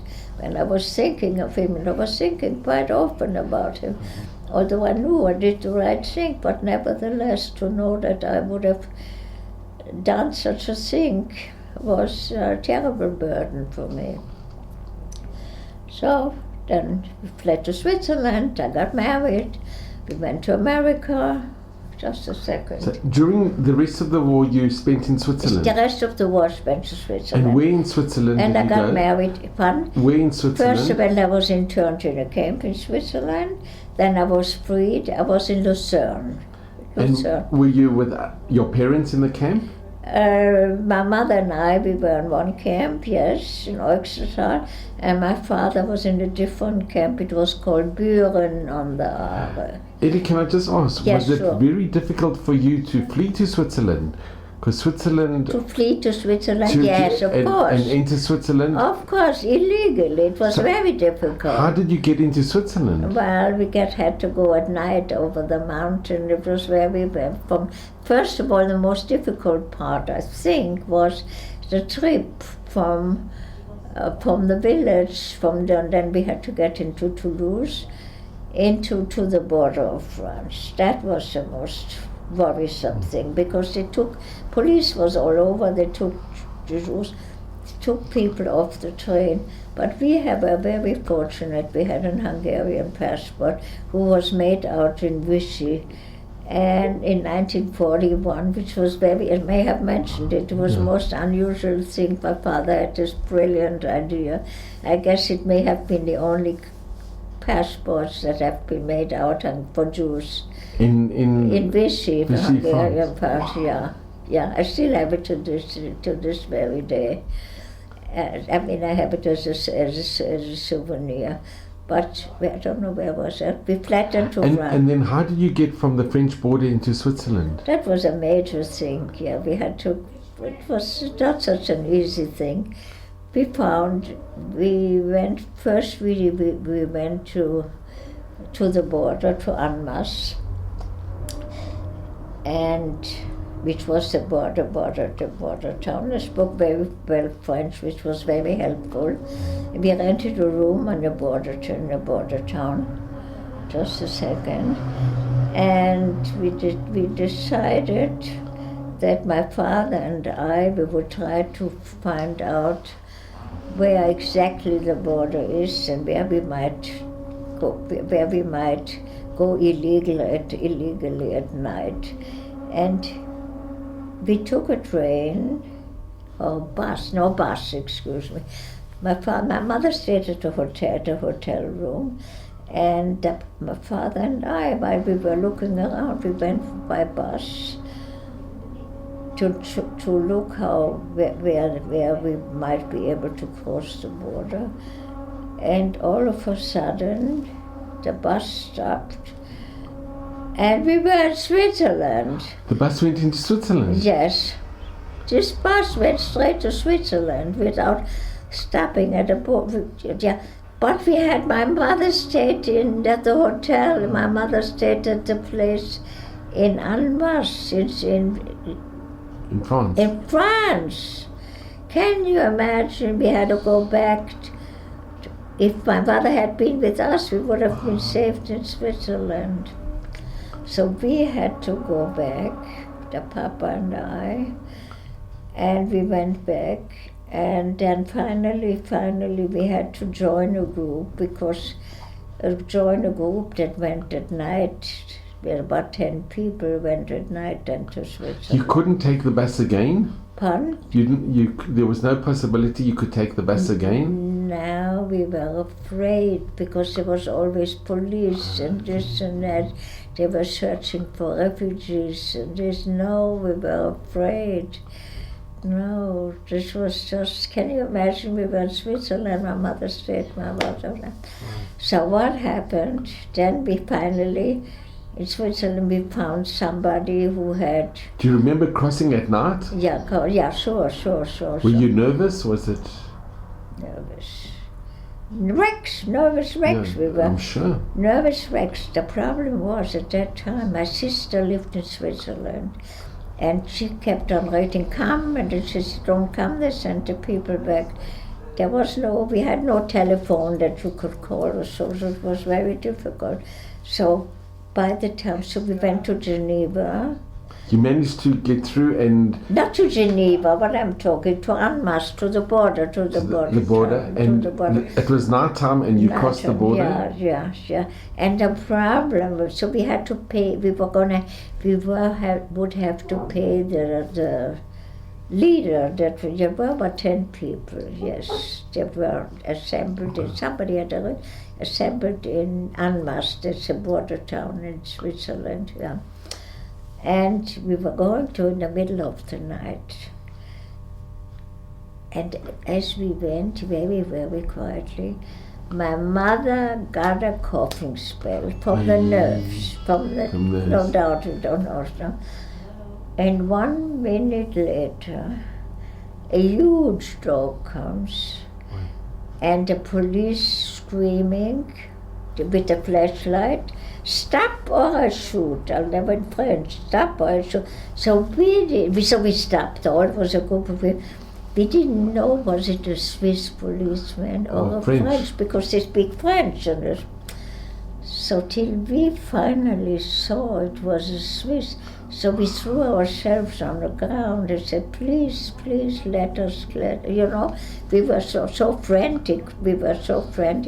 So he said, in French, I have to do my duty, So we didn't know what he meant was his duty. If he has to send us back, those few minutes were so terrible. But he was a Swiss officer, and he took us then to a Swiss police station in Switzerland. So once we were in Switzerland, we had hope now we'll be safe. And sure enough, we really were safe. They interrogated us about the guide, this and this. We didn't want to give away his either. And finally, they took us to an internment camp near Geneva. So thank God they didn't deport you back to France. We didn't know. But there were many cases where Jews had crossed and they were deported back. Many cases. We know that.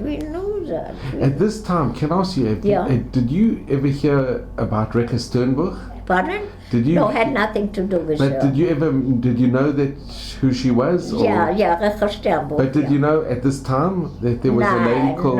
No. We were independent completely. And you didn't know about her at this time? No, because my sister wrote us. Now, come. My sister lived in Zurich. She wrote us in a, forgot what you call it, that nobody else knew, this kind of... Like a type of code? The code, bediuk. That this is now, we could come. That's what it was. So we finally came, And you were in internment camp near Geneva? Yeah, near Geneva. Near Geneva, a few kilometers from Geneva. It was called Camp Warombe. Talking about Switzerland, we fled to Switzerland. I thought one of you were still talking about Simcha. No, we will. When your mom got married, still. And how long were you in internment camp in near Geneva? Not long. I tell you what, was very lucky. Because we were, forgot already, my father was a doer, always. I told you which, So while we were in Geneva in this camp, the Papa was able to arrange, forgot how this was. Oh, no, we were freed. Now we were, I think 10 days or something. There was no kosher food. So we managed, we ate porridge.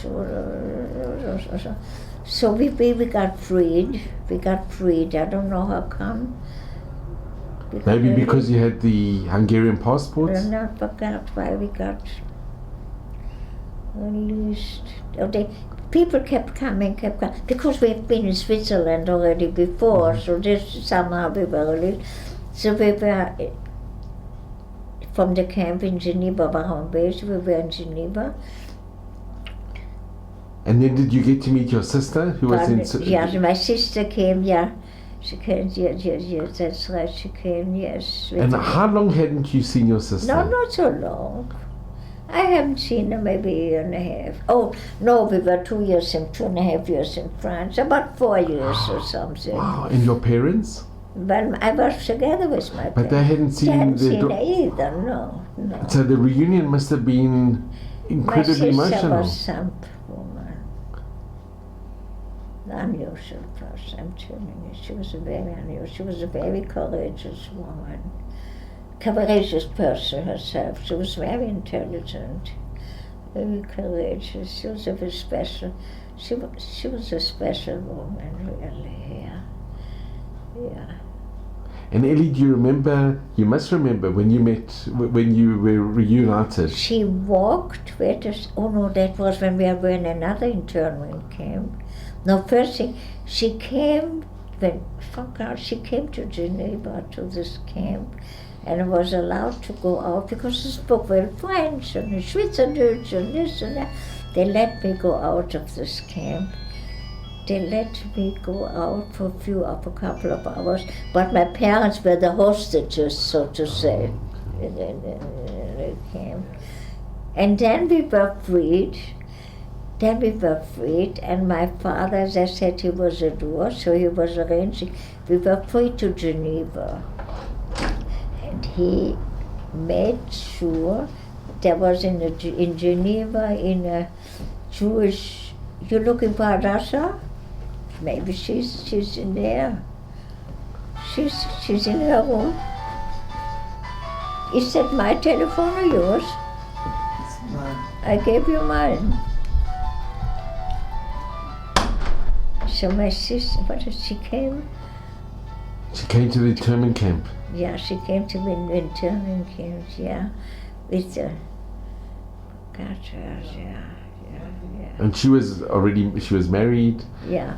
Did she have any children by this time? Yeah, she had already a baby that we haven't seen yet. So the first grandchild? Yeah, first grandchild. It must have been incredibly emotional. She was a special person. And how long did you stay in Switzerland? I spent time from 42 to 46. In 44 I got married in Switzerland to my guy. I was married 61 years. And 60 years were bliss. You know what that means? 60 years were bliss. And your husband, you met, from where did he come from? Also from Vienna, from the same neighborhood, from the same school. He was 6 years older than I am, more than 6 years older. Yes, I will be very, very, very lucky, very, very, very, very happy. Very, very happy. But of course, I told you, he was money crazy. So he married me for my money. You got such a sense of humor. What? He didn't even deny it. I had 40 Swiss francs. 40 Swiss francs in my pocket. And I said, I know why you married me, because you're money crazy. He didn't deny it. He said, that's the way I am. That's my nature. Wow. I'm just a money crazy guy. That's all there is to it. And you lived in Switzerland? Yeah. First, my husband had a job in Davos, in a Jewish sanatorium. It was called Etania. And he really had two brothers in Colombia, in Barranquilla. One had died, but he wanted to go after the war to Barranquilla. So he learned for him. The brothers were not religious and not observant and not kosher. So he wanted to learn for himself to shecht chickens and so, because he was very religious and he couldn't eat there at his brother. And because he had learned that, he was able to get a job in Switzerland in the Davos, because he was a chazan and he was shochet for himself. He learned it, yes, and that's why he was able to get a job in Davos. As he got it as a sort of manager of this sanatorium. It was called Etania, but as a Austrian citizen, he wasn't really allowed to work officially, only as first. But in reality, he ran the place. So when we got married in 1944, that's where I moved also to the Davos. And how long did you stay in Switzerland? We stayed in Switzerland till 1946. In 1946, and 45 the war ended. And you stayed till 46? Yes. And when did you hear about the two boys? Pardon? When did you finally hear about the two boys that you didn't know if you had saved or... 1 second. Where did I meet him? Here. So we moved to, yes. So what happened? I had dropped them. I told you I took them to this home. And I heard that they liquidated this place. And all these years I really felt very, very terrible. I mean, I knew I did the best I could under the circumstances. Nobody could do better what I did. But nevertheless, I was thinking quite a bit. Now, we left in Switzerland, we moved on to Israel. And we moved to Jerusalem. I had some French friends that lived right around the corner from me, that we played bridge with. They were friends.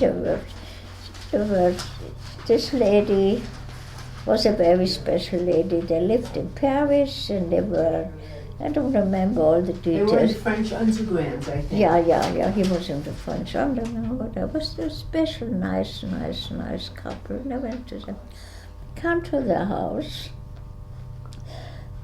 and there was an elderly gentleman and he introduced him to me. Like it was very polite, he said, it's okay. And he said, Simcha Aaron, he said, Ellie Braun, whatever. And as he walked out, I said, what did you say his name was? She said, Simcha Aaron. I said, I know who this is. They called him back. That moment, I was sure this was his name. It wasn't Simcha at the time, his name was Freddy. But Aaron, they called him back. He was down the steps already, comes back. So I was blessed with a very good memory. So this elder man comes back. I asked him, were you born in Düsseldorf? He said, yes.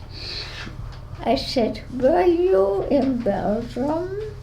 Yes. Were you in that crazy train that went from Belgium to France? He said, yes. I said, I am Ellie. He forgot my name. But through these 3 questions, he knew who I am. After 61 years, I met this guy. He remembered her as the girl on the bicycle. Because I took him, did I tell you? And he remembered that you took him on the bicycle. How could he forget? He was 11 years old. How could he forget? He didn't remember her name.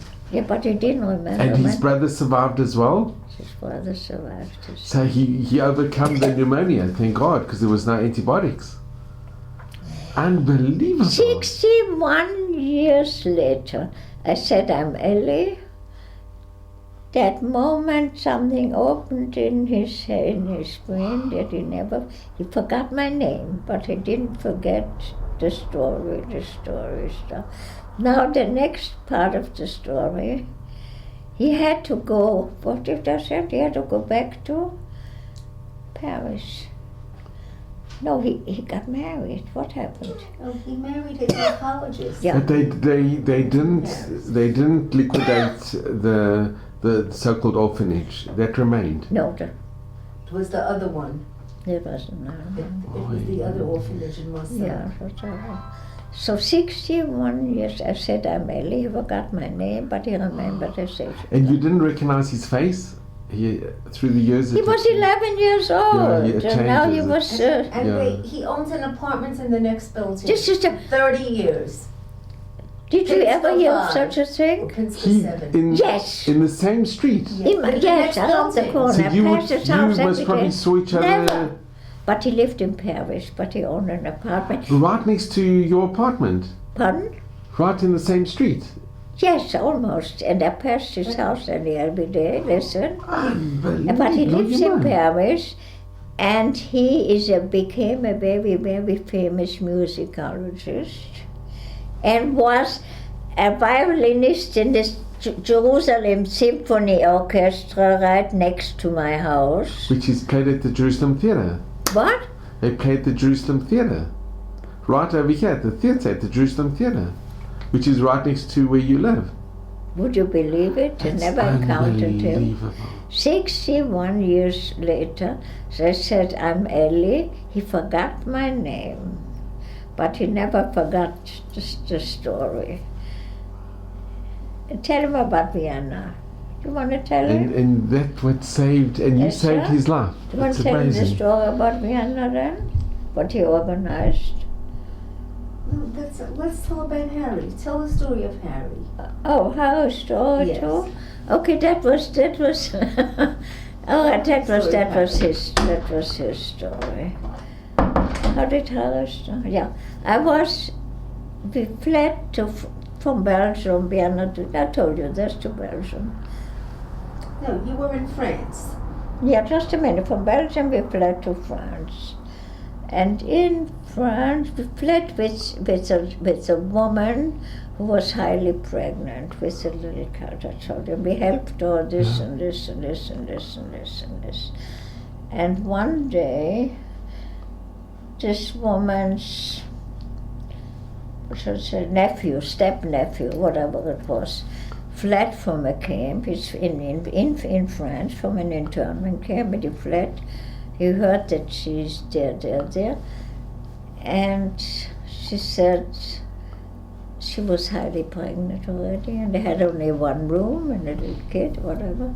So this guy fled from a camp. He was related to her, but she couldn't take care of, he was 18 years old. I was also 17. And how did she go with Harry? So my parents, he was also from Vienna, and he didn't have his parents. He didn't know where his parents were. He was interned in this camp, and he fled. He was alone. He came, a shirt, and his pants, with the torn pants from the barbed wire he escaped the camp. So this all over. All the pants were completely torn from the barbed wire. Yeah, so my mother somehow helped him, sewed it up a little bit. This is how he came. He was 18 and I was 17. When he was 19, I was 18, yes, sir. So my parents had terrible pity on him, and they took him in. We had only this one room. They took the Harry. This is the craziest thing. They took in Harvey, and we shared whatever my parents said, whatever. Did I tell you this about Rosh Hashanah? Yes, tell him about the Rosh Hashanah. He came a few days before Rosh Hashanah, right? Yeah, it came a few days. So my parents had terrible pity on him. And we became very friendly. My parents were, so to say, surrogate parents, so to say. And we became very friendly, Harry and I, because from Vienna, from the same neighborhood, whatever, I knew his stepmother, they knew his mother, whatever it was. So we became very close friends. Not because boy and girl, just friends, friends like cousins, very close cousins. So we were always hungry. Went to Rosh they had a stick of minion there. We went out to the forest, and we were so hungry, and we ate, what was it, raspberries? What did I say it was? Blueberries. Blueberries, that's blueberries, not blueberries. We took the blueberries, Rosh Hashanah, we didn't pull them, we ate them like that.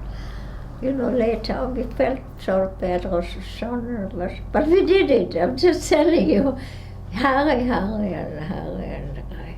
We became very good. My parents took care of him. Like adopted, really, in every which way. And then he decided he was afraid because he was illegal. We were legal, sort of, but he was illegal, and he was afraid, so he decided. Also, we were also afraid, just what he decided he's gonna leave, he's gonna go maybe to the city, maybe he was utterly alone, this Harry and I. But I tell you, we became very close. Also, my parents treated him like that, really like their own. So I didn't know what happened to, no. What he decided, he wrote to me, and I wrote him back. I was his only lifeline, you hear what I'm saying? Because his parents, his father had remarried, and they fled to Belgium. We didn't know where, what, how, what. So how did he go with Harry? So he fled and he joined the... Yeah, he joined that, yes. He decided, what should he do? He will join the Foreign Legion. You know what the French Foreign Legion. Pardon? The French Foreign Legion. Yeah, also you're familiar. So they sent him to North Africa, because it was a French colony, Algeria, and I forgot what was the other country. Forgot right now, next to whatever it's called, I forgot right now. So they send him to Algeria, and he wrote to me from Algeria, and I wrote him back, and I wrote him first, and I was his only lifeline, really. Yes, for another one. And this is during the war? Yes, during the war. Was it Morocco? Morocco. Part of Morocco. Yes, there Morocco. was Spanish Morocco and French Morocco. That's French Morocco. That's there were Jews that spoke French in Morocco. Yes, French Morocco and Algeria. That's it. Yeah. So I was his own, and I wrote him back, and he wrote me, and I wrote me, and we liked each other an awful lot. Liked, not loved. Liked. And forgot what happened then, Esther. And then you climbed over the mountains to Switzerland, and you lost touch with him. Yeah, that's what it is. We fled to Switzerland and lost touch with him. Completely. I didn't Never heard of him again. I was wondering what in the world happened to Harry, We were very fond of each other, not in love, fond. Very. Meantime, I got married, and I was in Switzerland, and we went to America. And then we decided, I was wondering what happened to Harry. We were very fond of each other. We had just such a thing. My parents, but I can't tell you what good people my parents were. So, we moved to Israel. I moved to Jerusalem. Rosh Hashanah. We were members in a great synagogue. My husband liked the we go to the great synagogue. I had my seat there. Next to me sits a lady, and she has her machzor, and she checks where she has, where the place. So I asked her, can I help you? I'm a friendly person. So I asked her, and then I asked her, she said, then I spoke to her in French. Victor said, you know, I speak English, I speak German, I speak... So she said yes. So she opened up, so I opened up her mouth, and I see the name Gelbart. So I said to her, you know, during the war I was together with a guy.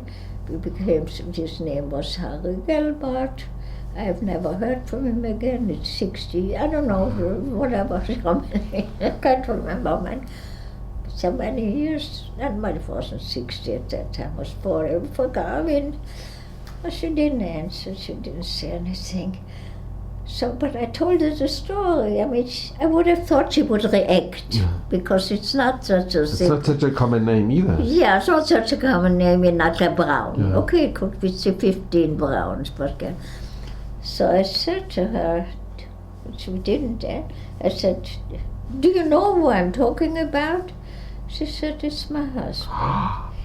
He's sitting down there, you see, in the great synagogue. I know the great synagogue. He's very well. sitting down, you see this man with this, whatever, couple, whatever, kippah he's wearing. Said, so after the services, I meet my husband. I had always meet him in a certain place. And I held on to her, said, wait a minute, will come. I said, it's a come with me, we'll like to see. So, she see this woman, she walked over. Then comes a man, well-dressed, a tall, well-dressed, very good, I'm not saying good looking, but impressive looking man, like Bukovic, very, very, Distinguished, that's what I wanted. Very distinguished man, distinguished looking man. And I said to him, this woman said to me, this is my husband. I said, I'm Ellie. He had forgotten my name, but he would never forget the story that we had together. And your parents? Huh? And how good your parents were to him? My parents were left in Switzerland. Yes, of course. Yeah, my parents were. So I said, I am Ellie. He had forgotten my name, but he had never forgotten me. He said, there was only one Ellie in my life. Wow. He said this, there was only one Ellie in my life. Well, I would like to tell you, he came here he lived in Strasbourg. And he looks like such a distinguished man. There is no way to tell you this emotion that we both had for each other after all these years. So my parents hadn't weren't alive anymore, but my sister still lived in Switzerland, and we went ever so often to Switzerland. So he asked us, when we come to Switzerland next time, we should come to live in Strasbourg. He would like us to come. So we said, yeah, we'll be in touch. Yes, please come. So the next time we went to Switzerland, we called him up, and he said, of course I want you to come. So we took a train to Strasbourg. Also he said to my husband, we should take along his talus and film and whatever we need, because he would like us to stay overnight. So my husband was a good sport, why not, So when he picked us up in Strasbourg from the train station with the limousine, his limousine he had, and the first thing he took us to the Bet Knesset, to the synagogue. And he showed us, proudly, he just had donated a Sefer Torah to this in memory of his parents, I think. And that was the first thing he wanted to show us, how he proud that he became a somebody after that poor guy with the torn pants. He became a highly distinguished member of the synagogue, and we came to his house, and he didn't know what to do for us, how to treat us. And he took a tremendous liking to my husband also, because he was also from Vienna, from the same neighborhood and so. And we had a fabulous time, and he was so proud and so happy, and so was I, and my husband was also extremely pleased to meet him, and we were wined and dined. Ellie, can I ask, when you told his wife, Pardon? when you mentioned to his wife Yeah. that you know, was she very emotional? No, not at all. How come she was so taken aback. Maybe she was shocked. Maybe she was it so shocked. That's what it was. She was so shocked when I said to her that she couldn't talk. She was choked up. And it was by chance that you sat next to her. Better. It was Mina Next to Shamayim. me, of sure. It was all Mina Shamayim. Yeah, sitting next to her, said, "Can The I Great help Synagogue is a very big synagogue. There are many seats. There are many seats in this. Hundreds. That you would Dafka be sitting. Exactly next to her, and then the way I asked her, "Can I help you?" You see, because you're so helpful and you're such a good thinker, look what happened. Yeah, and then I saw the name and she didn't answer, so I just asked her. You know, and I told her the story. It was not such a simple story, but she didn't react. So I said, "Do you know who I'm talking about?" She says, "Yes, it's my husband." Wow. She was so shaken up that she couldn't really answer. And did you become close with her as well? Yes, and I tell you what happened then. Then they came and moved to Israel from Strasbourg. And my husband also took a great liking to him. A very strong, because of me, we had such a kind of a connection. Yes. And my husband felt also like that he had to. And what happened? He got sick. And here in Israel, I remember, we invited him for Shabbos, and they invited us. Yes. And he became sick. And he was in the hospital. And I went to visit him. And then in the hospital also he said to me, like, he held my hand, he was on his deathbed. He said, "For me there was only one Ellie." You know, it was such a, because we went through so much together, yeah.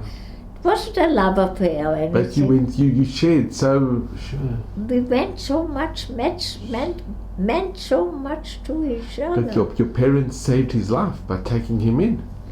He had tremendous karasatov. I remember. With the torn... From the Stacheldraht, from the barbed wire. Eddie, did you ever tell the story to the chairman of the shul? The chairman of the Great Synagogue is Asher Shapiro. No, I don't. And he's also from Vienna. Asher Shapiro, the chairman of the Great Synagogue. I forgot. No, Asher Shapiro, I forgot about the name. He was a chairman for many years of the Great Synagogue, also from Vienna. But I'm sitting next to her in the Great Synagogue. Incredible. In the Great Synagogue, and then she didn't answer. She was, I guess, so moved. I think she was so shocked, because what are the... So I said, because she didn't react, I kept on telling this, so, you know, like, I said, "Do you know who I'm talking about?" She says, "It's my husband." But when I saw him and we went out again, distinguished man, you know, distinguished man, well dressed. Wow. Well dressed, and he said, For me, there was only one Ellie. That's what he said also. On his deathbed, he said this. On his deathbed, he said it, yes, yeah. Ellie, I just want to thank What? you. I'm just going to come in as well. Ellie, I just want to say that there is only one Ellie. There really is only one That's what Ellie. he said to me. Well, there is only one You Ellie, just and said your what? story and your life and your experience, it's And my parents were Nissim, and your special. parents, My it's parents just, were very special but people. it's what Nissim, But one race after After the another, others, yes, yeah. and you are such a courageous, such an incredible person.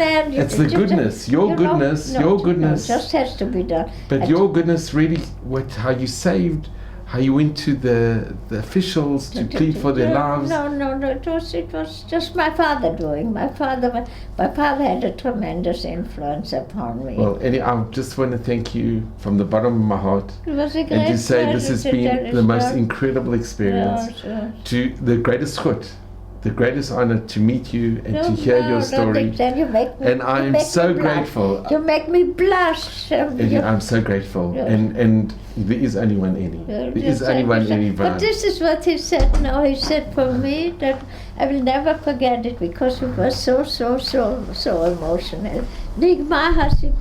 Thank you so much. You're very welcome. What was so emotional when you met Harry?